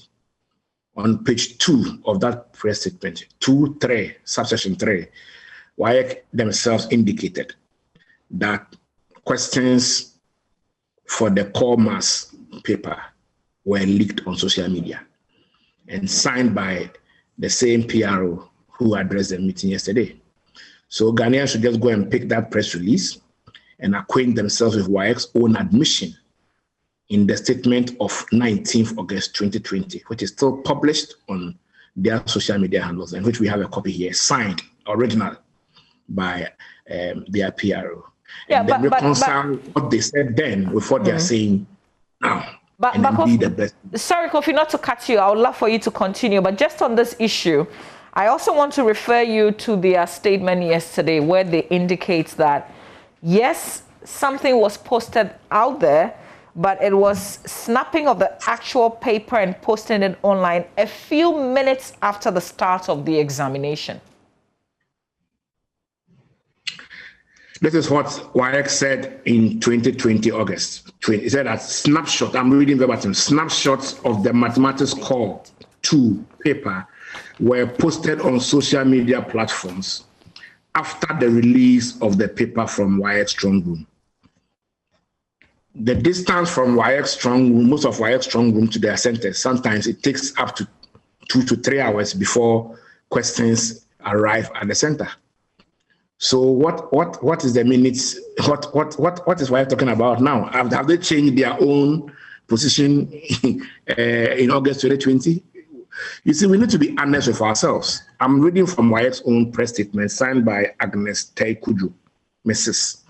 on the 19th of August 2020, and they are saying that snapshots of the core mass paper were posted on social media platforms after the release of the paper from their strong rooms. And if you have studied the trajectory of leakage, questions always leak, or normally would leak, when they leave WAEC's strong room, when they are in the custody of the Ghana police, and then they also, and then teachers will also come into the chain. So when they are in the custody of invigilators, most of them are teachers and Ghana police, that is where questions leak. And so WAEC cannot tell us that these questions which we got around 3 a.m. and shared with the leadership of the teacher unions and members of the Parliamentary Select Committee leaked minutes before the examination. We shared the questions at dawn. If you remember, on that day, the head of NAGRAT was on radio complaining about the leakage, because we were sharing the questions with them. Immediately we received them at dawn. So WAEC cannot be inconsistent here. We are focused on pursuing a reform agenda. Part of our discussion should not be whether questions leak or questions don't leak. Part of our discussion should not be whether examination or practices started yesterday or today. It started 15 years ago. It's been there all over, but 15 years ago, it reached a crescendo because of the proliferation of mobile phone and social media. But our focus is on engaging the Ministry of Education to initiate the needed reforms. No, WAEC. WAEC cannot reform itself. Because if WAEC can reform itself, we wouldn't have been having this discussion today. And so it is the policy owner, the Ministry of Education, that has the mandate of Ghanaians and is bound to implement the president's strengthening WAEC agenda, not WAEC themselves. We have a former PRO of the ministry who is now a member of parliament joining us on this conversation. But I just quickly, before I go to Vincent, want to ask you, Kofi, if you've had any reactions from the Ministry of Education, since that's your target. Yes, we did. I had a discussion with the minister on Sunday on our report. I have been communicating with the ministry since the launch of our report. And I've been communicating with WAEC too. Indeed, WAEC actually got a draft of the report 5 days before the launch. We asked them to make their input and their comments, and they made only one comment, which was about the title, which we changed. It's interesting you go there because the preamble to their statement yesterday started with an attack. Maybe not an attack, maybe that's a rather strong word, but they indicates that they got the invitation rather very late. They had issues with the title of the report in the first place, which, based on their reaction, you had to change it to what it is now. But they also indicate that you gave them very late notice. Unfortunately, we didn't have all the time to wait for WAEC. We wish we would have given them a longer time, but we give them 5 days to make an input into the report. And they made an input. They wrote a letter on the 11th of June acknowledging receipt of the report and made their input. And the major input they made was that the title of the report was misleading and that we shouldn't bring WAEC in the name of the title, which we in good faith, incorporated into the draft and changed the name. And so it comes to us as a surprise that WAEC is saying that they didn't make any input into the report. But that's what I'm saying. We have been engaging the ministry on the report since its launch. And then we have been appraised of efforts by the ministry, led by the minister, to ensure that copying is reduced in the examination hall. However, we have said that the issue of examination fraud must be tackled from the demand side and the supply side. The demand side is where you are working with students in the examination hall to ensure that they're not able to cheat or they're not able to have access to foreign materials, etc. Supply side is working to block the leakage, the loopholes that cause the leakage. I'm talking about trying to remove the human element from the question value chain and having technology infused in the system such that questions cannot leak. If questions do not leak, all those entrepreneurs and consumers of Apple along the value chain will have no business.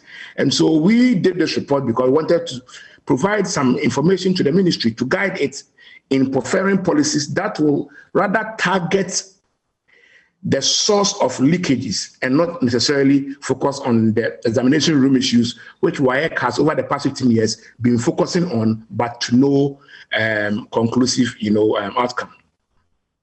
Member of Parliament for Tafo, former spokesperson for the Ministry of Education, a person who's certainly interested in educational matters, Vincent Akowasefo. Very good morning to you. Thanks for joining us on this conversation.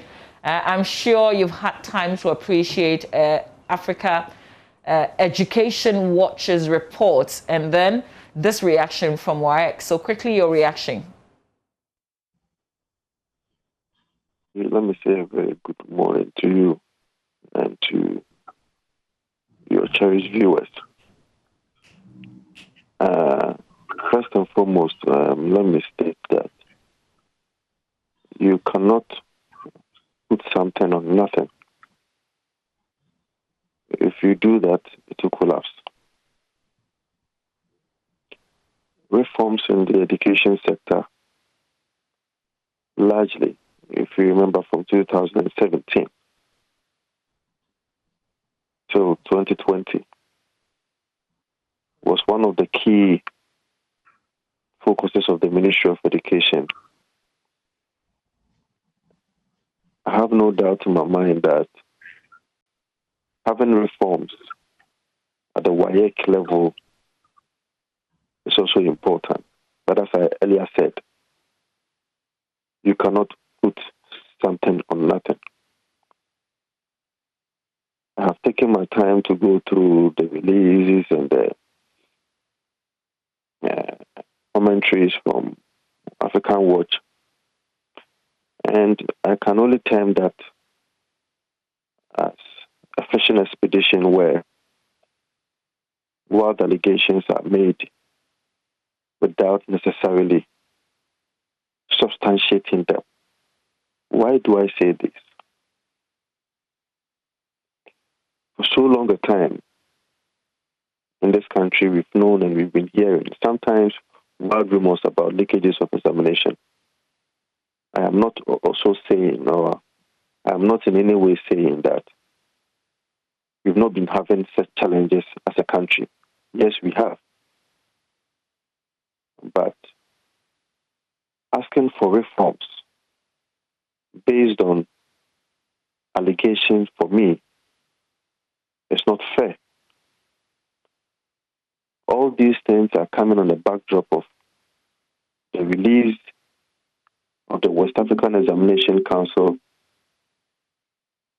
report in 2020, or results in 2020, where it came to bear that the students were able to do well as compared to previous years. For that matter, the question of whether the free SHS has improved quality or otherwise. The results in 2020 clearly stipulated or showed that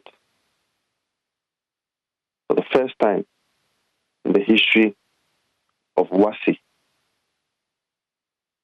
the population who wrote the examination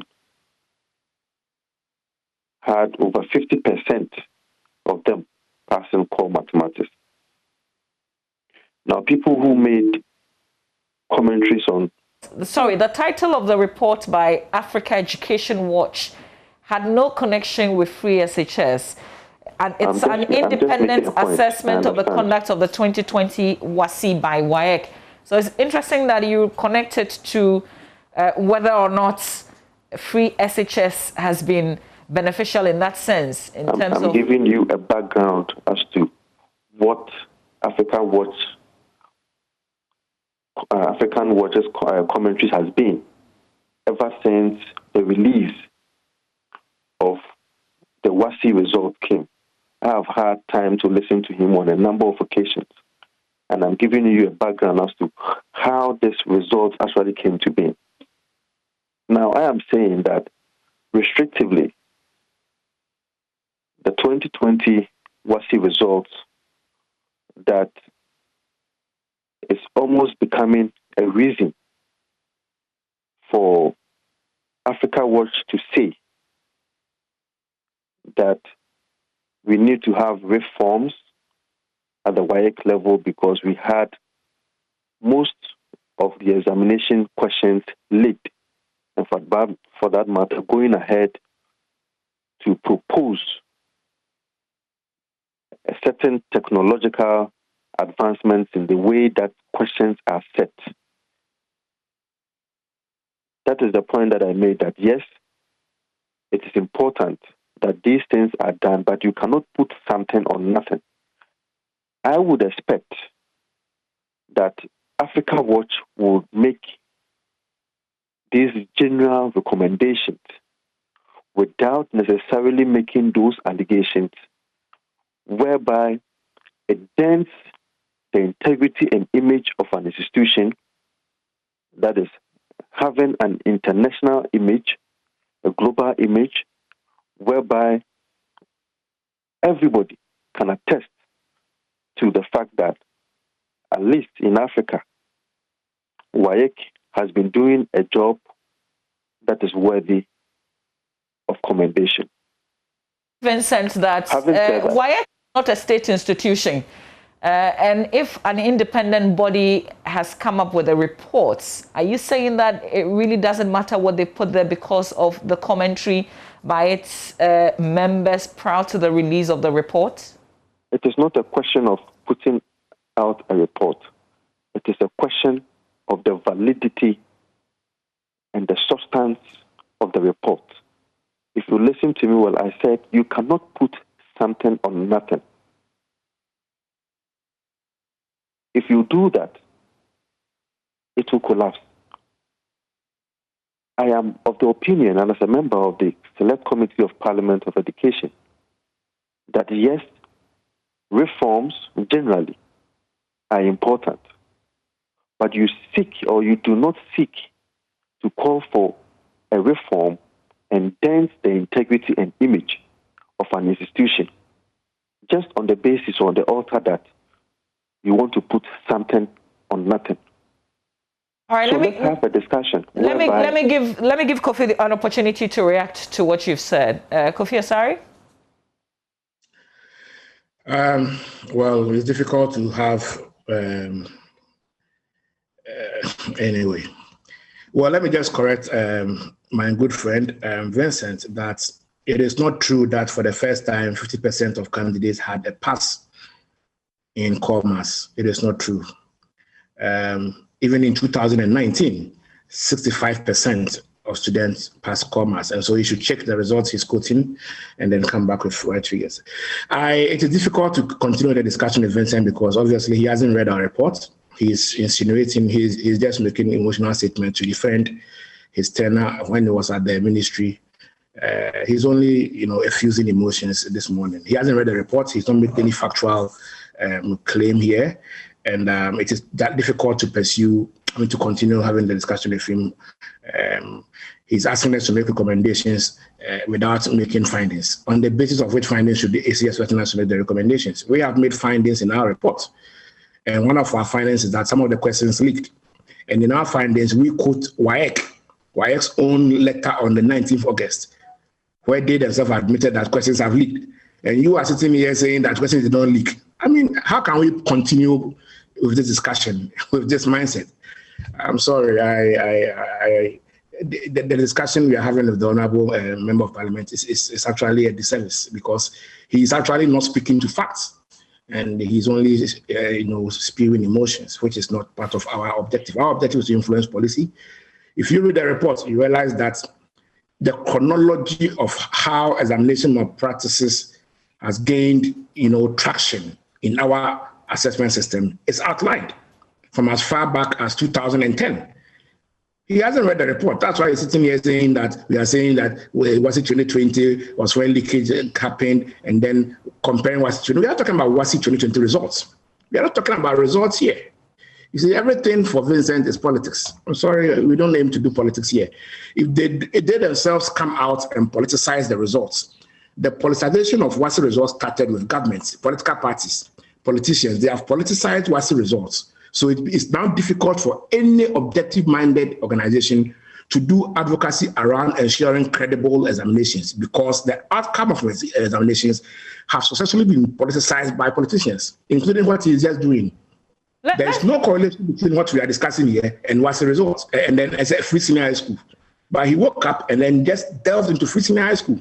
Okay, so when that discussion happens, it makes it difficult for any meaningful reform to take place in the assessment sector because the impression is created that a politician is a beneficiary of the present subculture, which is a corrupt assessment system. And we are all shying away from discussing what is obvious to all. And okay, so I'm sorry that the tangent that he has taken will not help the policy discourse at all. Okay, so let's just look at an observation that he raised objectively.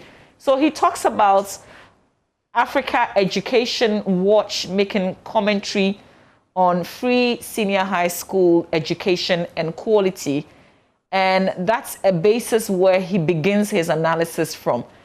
Is there any, can you, if you like, blame him from connecting where you've always stood in terms of your assessment and this report? Can you delink the two totally? Again, one, I am not the author of the report. We commissioned a consultant. Two, Africa Education Watch, our position on the free senior high school has been consistent. we have been consistent in saying that there is no evidence available to us at the moment that suggests that the free senior high school lacks quality. We have said this over and over. Even last 2 weeks or so, I was on this network with Dr. Tano, and I repeated it. We have said it over and over. Listen, this statement by Vincent, they are only, informed by paranoia. Being paranoid, this policy paranoia and, obsession about free senior high school, policy fetishism. Immediately somebody mentions free senior high school, then you're looking at your back. You become nervous. We should stop and detach our emotions from a policy which is working, and then stop this paranoia. When have I said, or when has Africa Education Watch indicated that a free senior school lack quality? I mean, let's move. Let's advance the discussion beyond propaganda. Okay, so Kofi, let me finish up with him because I have a number of follow-ups based on the press conference yesterday.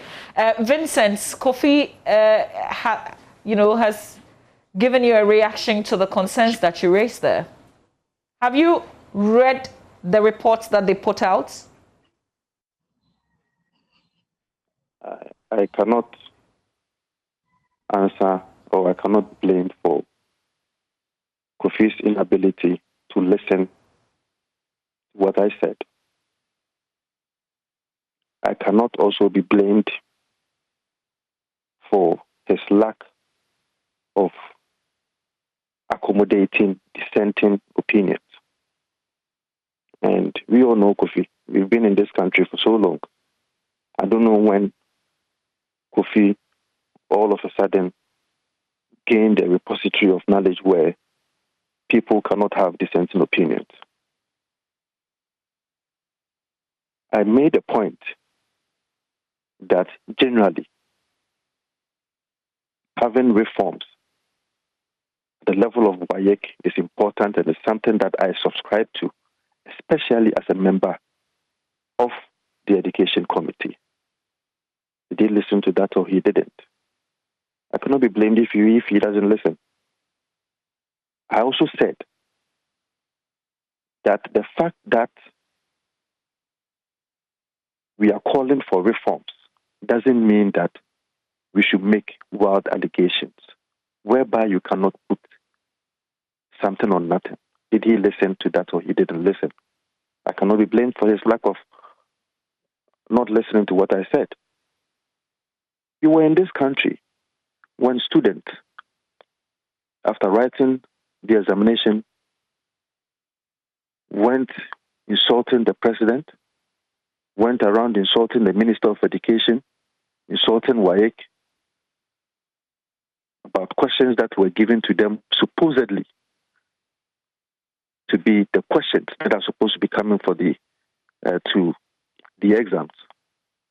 Yet, unfortunately, those questions, as per the students, they didn't come in. For that matter, they were insulting everybody around.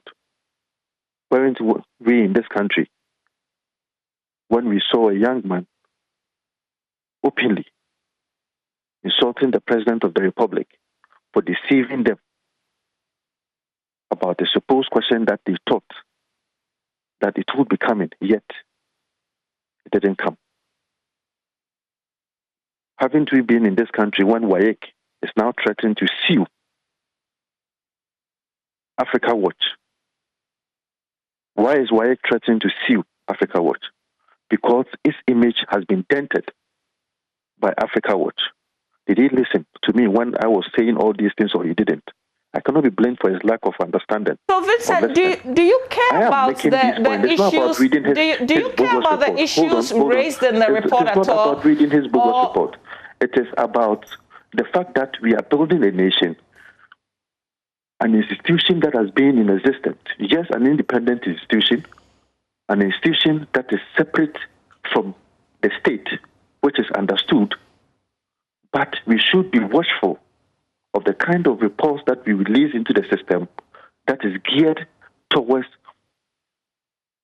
denting a reputation or an image of an institution that has been in existence for all these years, have produced you, Mama V, has produced I, Vincent, to be a member of parliament. And we cannot just bring out any report just on the basis that you want to call for a reform. No, but Vincent, if you say just on that basis, then you would be wrong. Come again?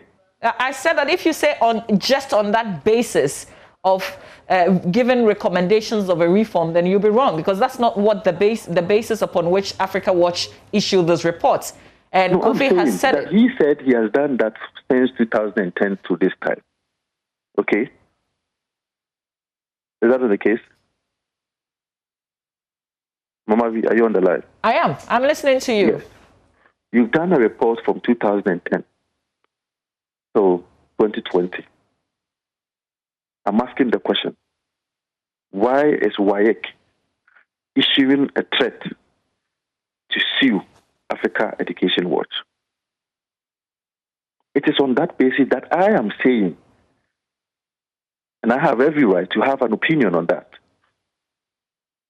and I cannot be stopped by anybody who thinks that it's a repository of knowledge to base on that threat by a credible institution by WAEC.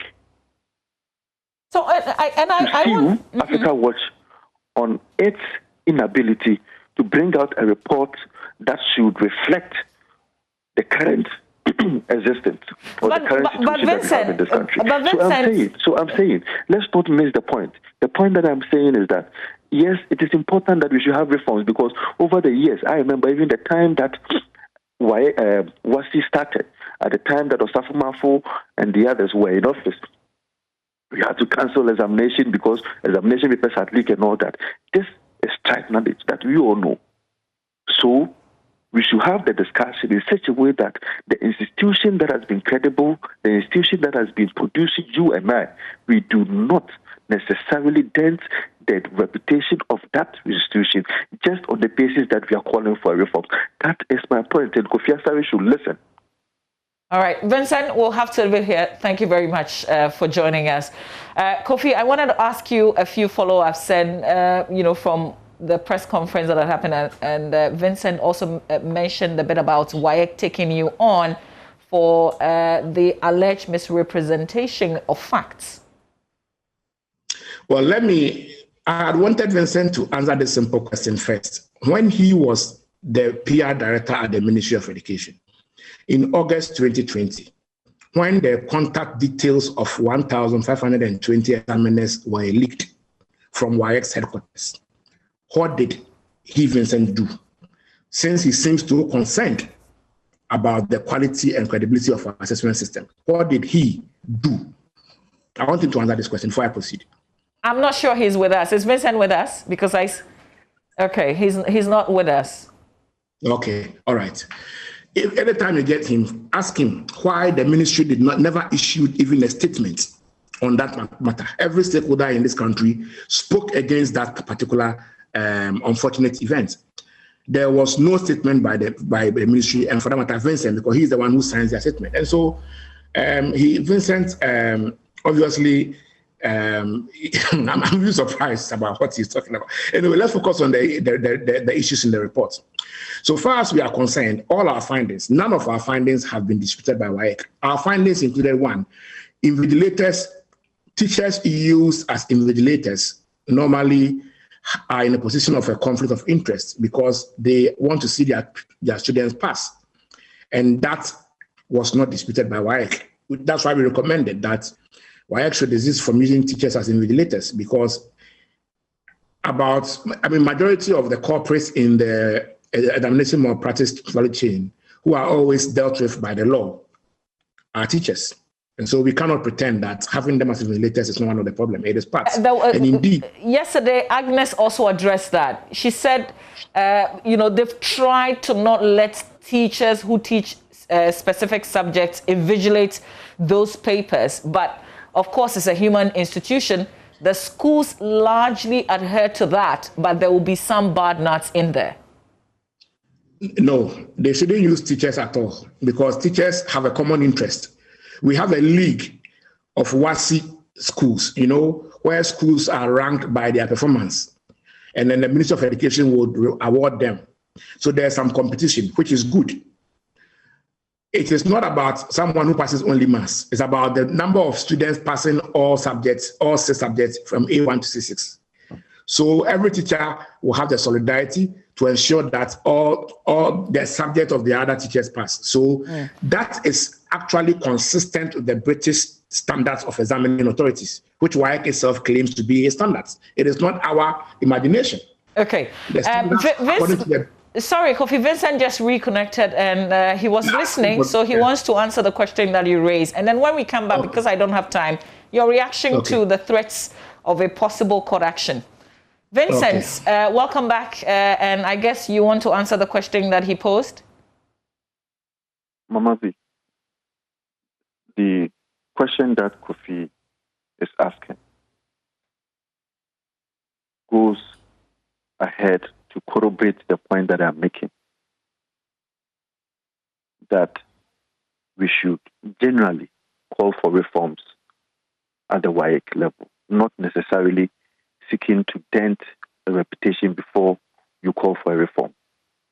The question I asked in answering him, how does the publication of the over 1,500 examiners, their names, their emails, their contacts, how does that publication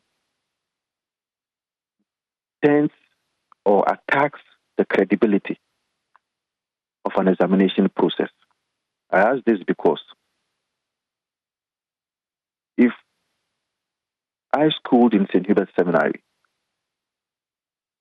and I know that examiners' names, contact emails have been published, which is not supposed to be the case, it leaked unknowingly by WAEC.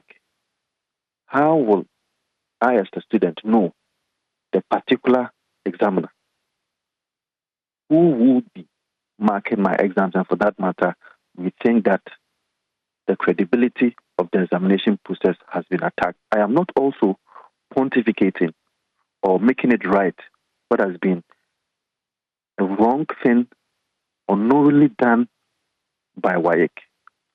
So it corroborates my point that we should not seek to dent the reputation of an institution before we can call or before we can generally call for reforms. Kofi, that's the response that he's given to the question you asked. He hasn't responded. The question is, what did he do then? He hasn't responded. What did he do then when they liquid the case? What did he do? Another lack of understanding of how the Ministry of Education works. What did he do? I am a public relations, or I was a public relations officer at the Ministry of Education. I cannot be asked what I did because I am not part of the decision makers of the ministry. You should understand and should know better. You are paid the taxpayers' money, so you should ask what did you do? The act of just putting something on nothing, Kofi Asare, will not help your organization, will not help you as a person.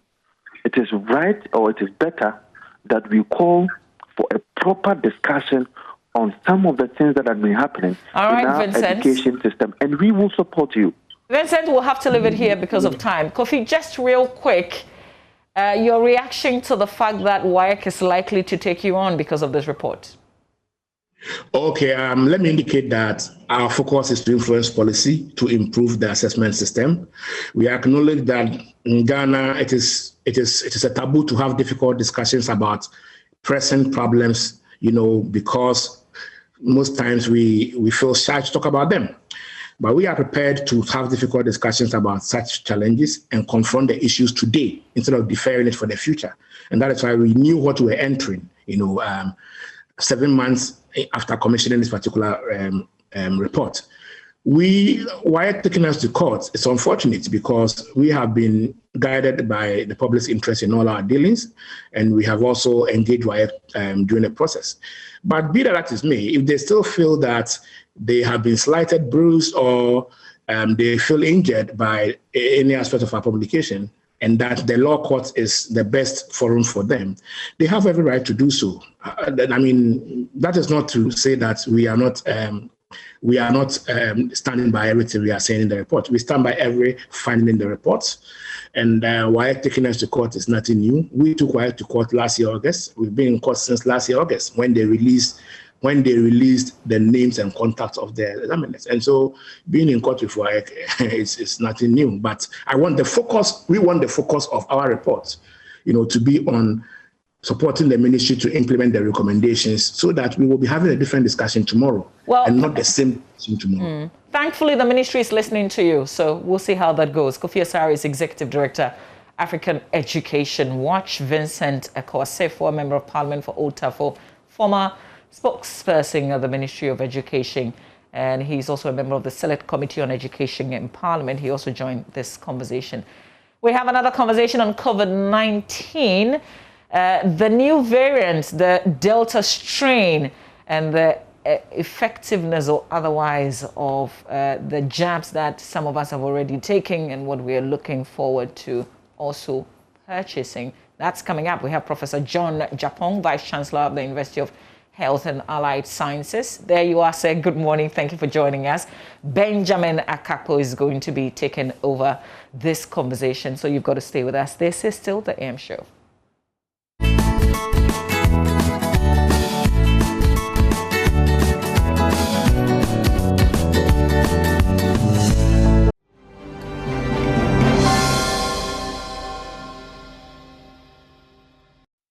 Thank you for staying with us as we get to this end, the health end of our discussion this morning. We're talking about COVID-19, especially in respect of the Delta variant. And we have joining the conversation Professor John Japong, Vice Chancellor, University of Health and Allied Sciences. He joins the conversation. He is also chairman of the FDA Joint Committee on COVID-19 vaccine safety. Prof, a very good morning to you. Thank you for your patience and thank you for joining the conversation. Prof, if you could unmute so we can hear you, we'd be grateful. So we're going to wait for Prof as he unmutes so we can actually connect with him and find out what he has to share on the latest dynamics when it comes to this Delta or Indian variant of COVID-19. Mind you, we have had the Alpha or the UK variant, we've had Beta, Gamma, and now Delta, which is the one that is wreaking a lot of havoc across the world. In the UK, it is now the dominant variant. In the US, at least 10% of the latest cases are of the Delta variant. Prof, can you hear me now, sir? So we shall try to reconnect with Prof. But the latest dynamics not looking too good when it comes to the Delta variant, which is wreaking havoc, like I said, in India, in the UK, in the US, and in different parts of the world. Recently, we were told by Professor Awandari of WACBIF that it is now in our country. The problem has to do with the numbers and determining how many people exactly have contracted that strain of the virus. It also happens to be a lot more contagious, and in terms of hospitalization, if you were to fall to it, it could be very quickly deadly. Prof, a very good morning to you once more. Good morning, and thank you for having me. Can you hear me now? I can hear you loud and clear. So right before you reconnected, I was talking about the fact that we've had the Alpha variant from the UK, we've had Beta, Gamma, and now Delta, which is causing quite a number of problems across the world. But break it down for us. What is the core difference with the Delta variant? How does it manifest, Prof? Well, first of all, I am not a microbiologist or a virologist, so I would not be getting into those details. But suffice it to say that there is pressure on the virus, and once there is pressure, there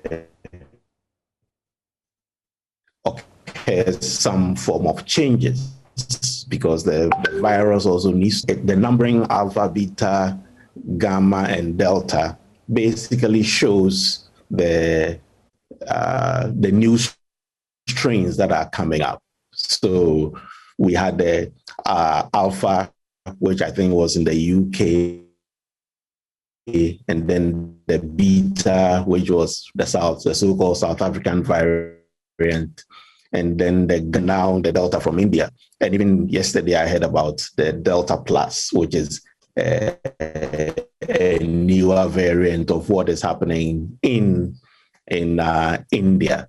So once there is pressure, the virus would also adapt to survive. So it's a survival mechanism. In terms of the presentation of the disease, it's basically the same kind of clinical signs and symptoms that we are talking about, but it's been suggested that the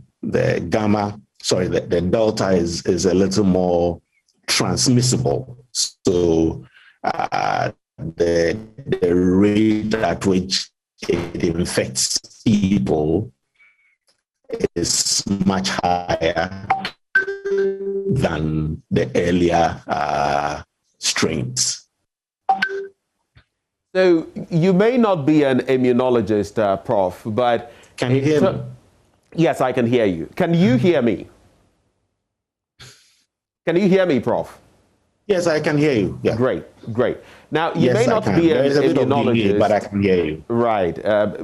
So I just want to find out from you how much more you know about, what safety, the vaccines we're taking so far have as far as this new strain is concerned. We've been told by medical research teams, though not peer reviewed yet in India, that the antibodies that are generated when you take the AstraZeneca vaccine are not as effective against the Delta strain, while some others are also saying that, well, it is enough to prevent severe cases of the virus and even hospitalization. How much can you share with us on that front, as far as you know it?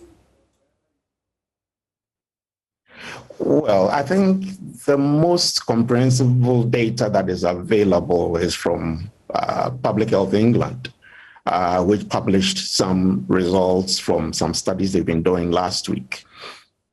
In that report, there were about 14,000 or so cases that they followed up. And it was very clear that for those who have received 2 doses of the Pfizer vaccine, there was basically a 96% protection, if I may put it that way, compared to a 92% protection for those who had received the AstraZeneca vaccine.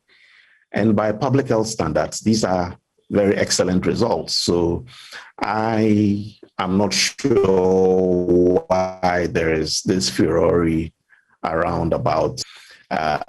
So I think that. But Prof, just to interject, if you can hear me, Prof. So you're speaking of the Pfizer vaccine, but I'm talking about the AstraZeneca vaccine, which both of us, or at least most of us, have had 2 shots of right here in Ghana. People are talking about AstraZeneca and Sputnik V and how effective this may be. You're mentioning Pfizer, which has shown quite a bit of efficiency or effectiveness against the virus. We would get to that, but my point has to do with some of the vaccines that are already in the system that have been taken and maybe their potency against the Delta strain. I think if you were patient enough, you would have heard what I said, that the Pfizer gives 96% protection if you have had 2 doses, whereas the AstraZeneca has been shown to give 92%.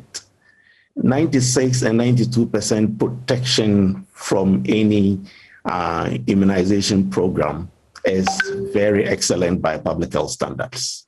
So the important thing is to ensure that we get vaccinated as a country, and until we get vaccinated, then we need to keep to the protocols because that is the key thing. There is a lot of information going around about herd immunity, which is very, very relevant. But once we have not reached that point yet, as public health people, what we need to do is to ensure that we keep to the protocols. As we speak now, per the data available, Ghana has about 1.2% of its population receiving the two doses, with a very maybe another 1.2% also haven't received one dose. Bottom line is that over 95% of our population have not received the vaccine. That, for me, not on the potency of the vaccine. The concern is to ensure that we get as many people as possible vaccinated. If you compare to the other developed countries, I mean, the UK and the US are ranging very high. I mean, I think the UK has almost 60% of its population haven't had 2 doses as at this morning. And another 20 or so percent haven't received a single dose. So protection comes from, till we get to that point, with the force of infection at the community level, then our 1 to 2% population who have been immunized will continue to face a lot of force of infection from the community. So the protection is not really there. Of course, they will get exposed to infection, but the severe disease is not likely to occur in those who have been vaccinated. Those who have not been vaccinated are at the highest risk. And therefore, my message is that we should continue to keep to the protocols, ensure that we wear the masks, we sanitize our hands and all our environments, and avoid all those kind of risky behaviors that went on around Christmas time and before, where there were so many parties, so many huge gatherings, campaigns were going on all over, large funerals. Gathering of huge populations is completely a risky thing to do at this time. Now, let me find out from you, Prof. We've vaccinated less than 1 million. The last I checked, over 800,000 of our population, and you've broken it down, even those who have taken both jabs of AstraZeneca. But when you put that side by side, you have also indicated those who have got vaccinated in the likes of the UK and the US. But in the UK, the Delta strain is now the dominant strain.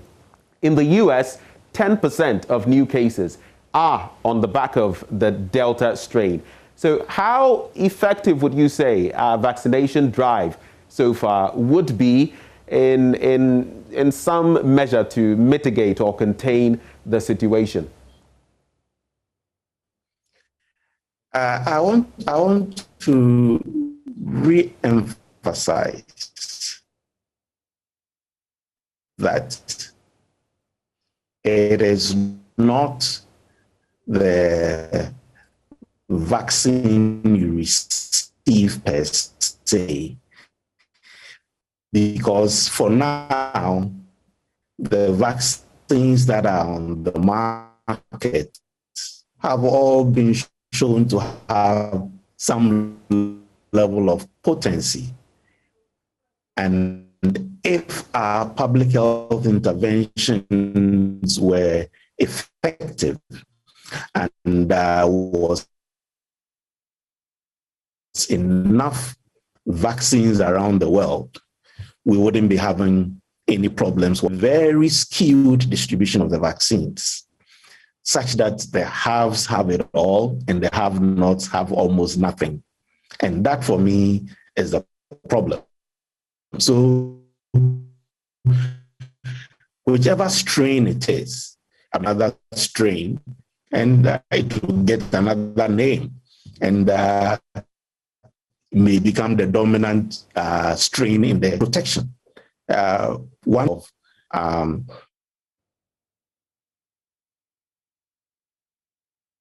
So a bit of a technical challenge there. Prof, if you can hear me, we're going to try to reconnect with you shortly. But so far, of course, as far as we know, the Delta variant is on the prowl across the world. it is actually decimating populations, like I mentioned earlier. In the UK, it's now the dominant variant, and the National Health Service there is working to mitigate the situation. In the US, 10% of new cases are accounted for by the Delta variant. It's also popped up right here in Ghana, the Delta or the Indian variant, and how well we can contain it is what we're all looking at, especially as we have different dynamics to face. We don't even have vaccines available on the back of recent developments. We don't have AstraZeneca, we don't have Sputnik V, and now with some of what the researchers are, bringing to the fore, we might need the likes of the Pfizer vaccine.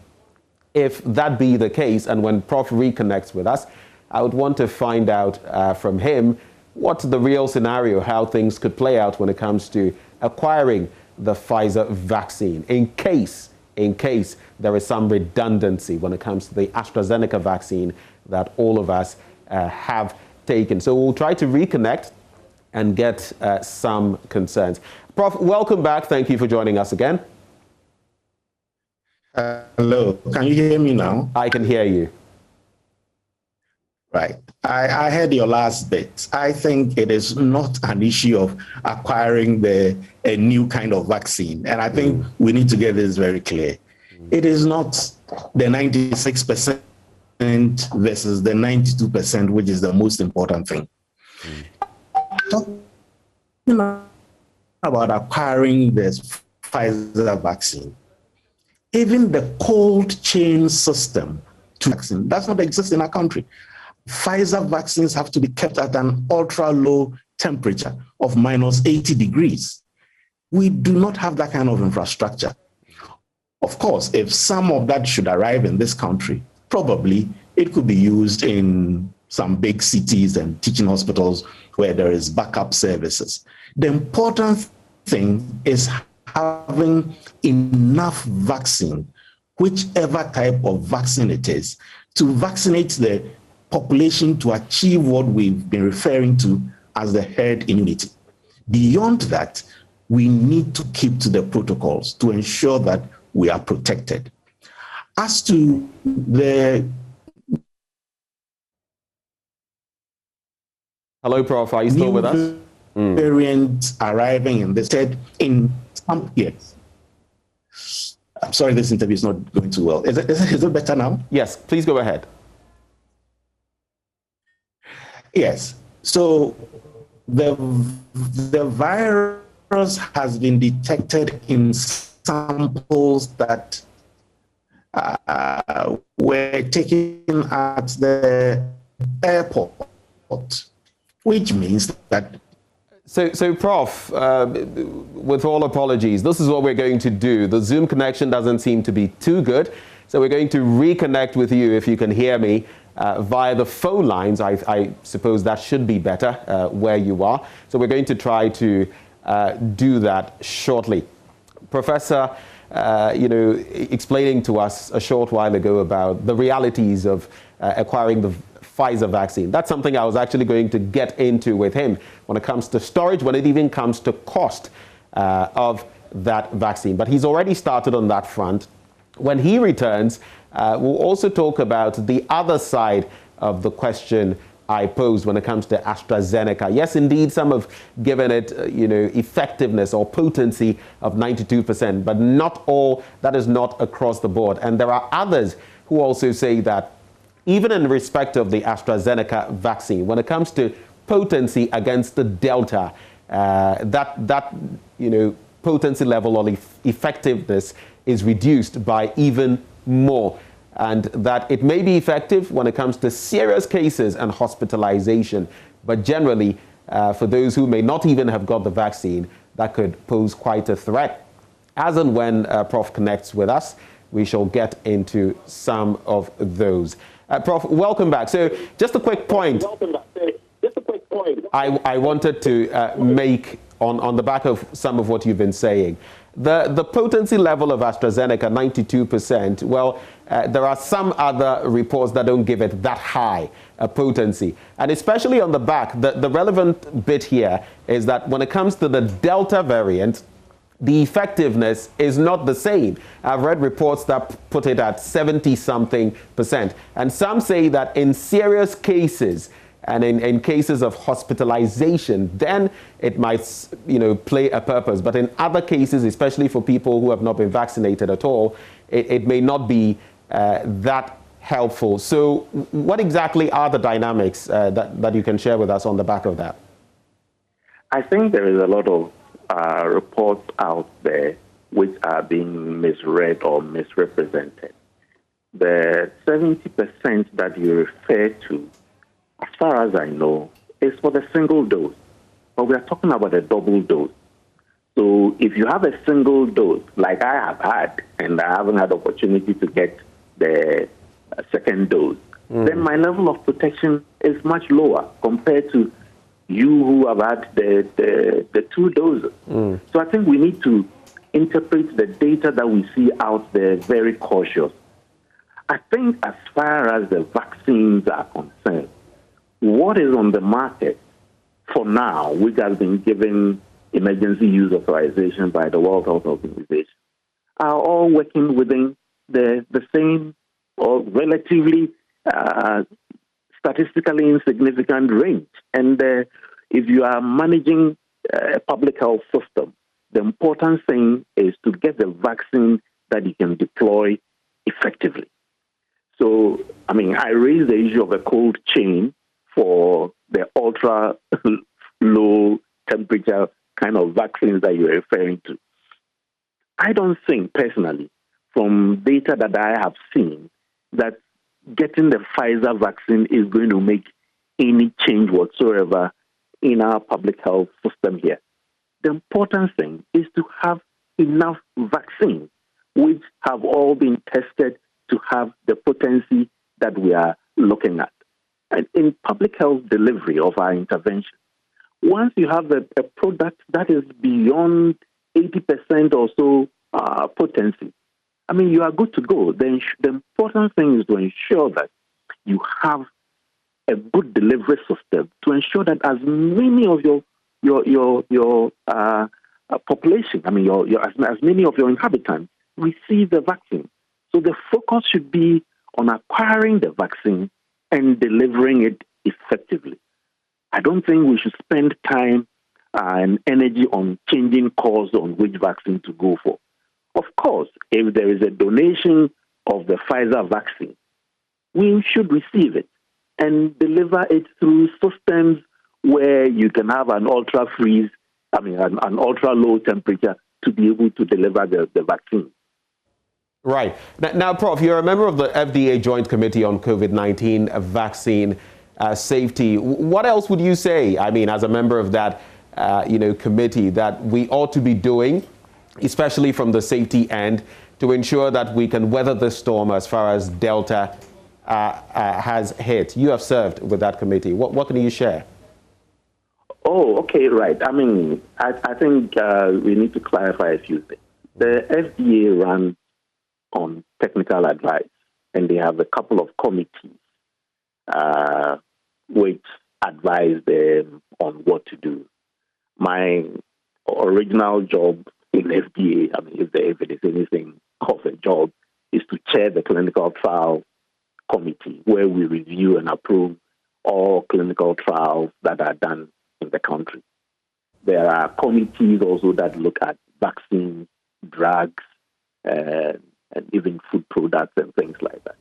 So when this pandemic broke, FDA decided to form a joint committee made up of the chairs of the various committees and another member. So each committee brought 2 members to form what we call the joint committee, which you are referring to.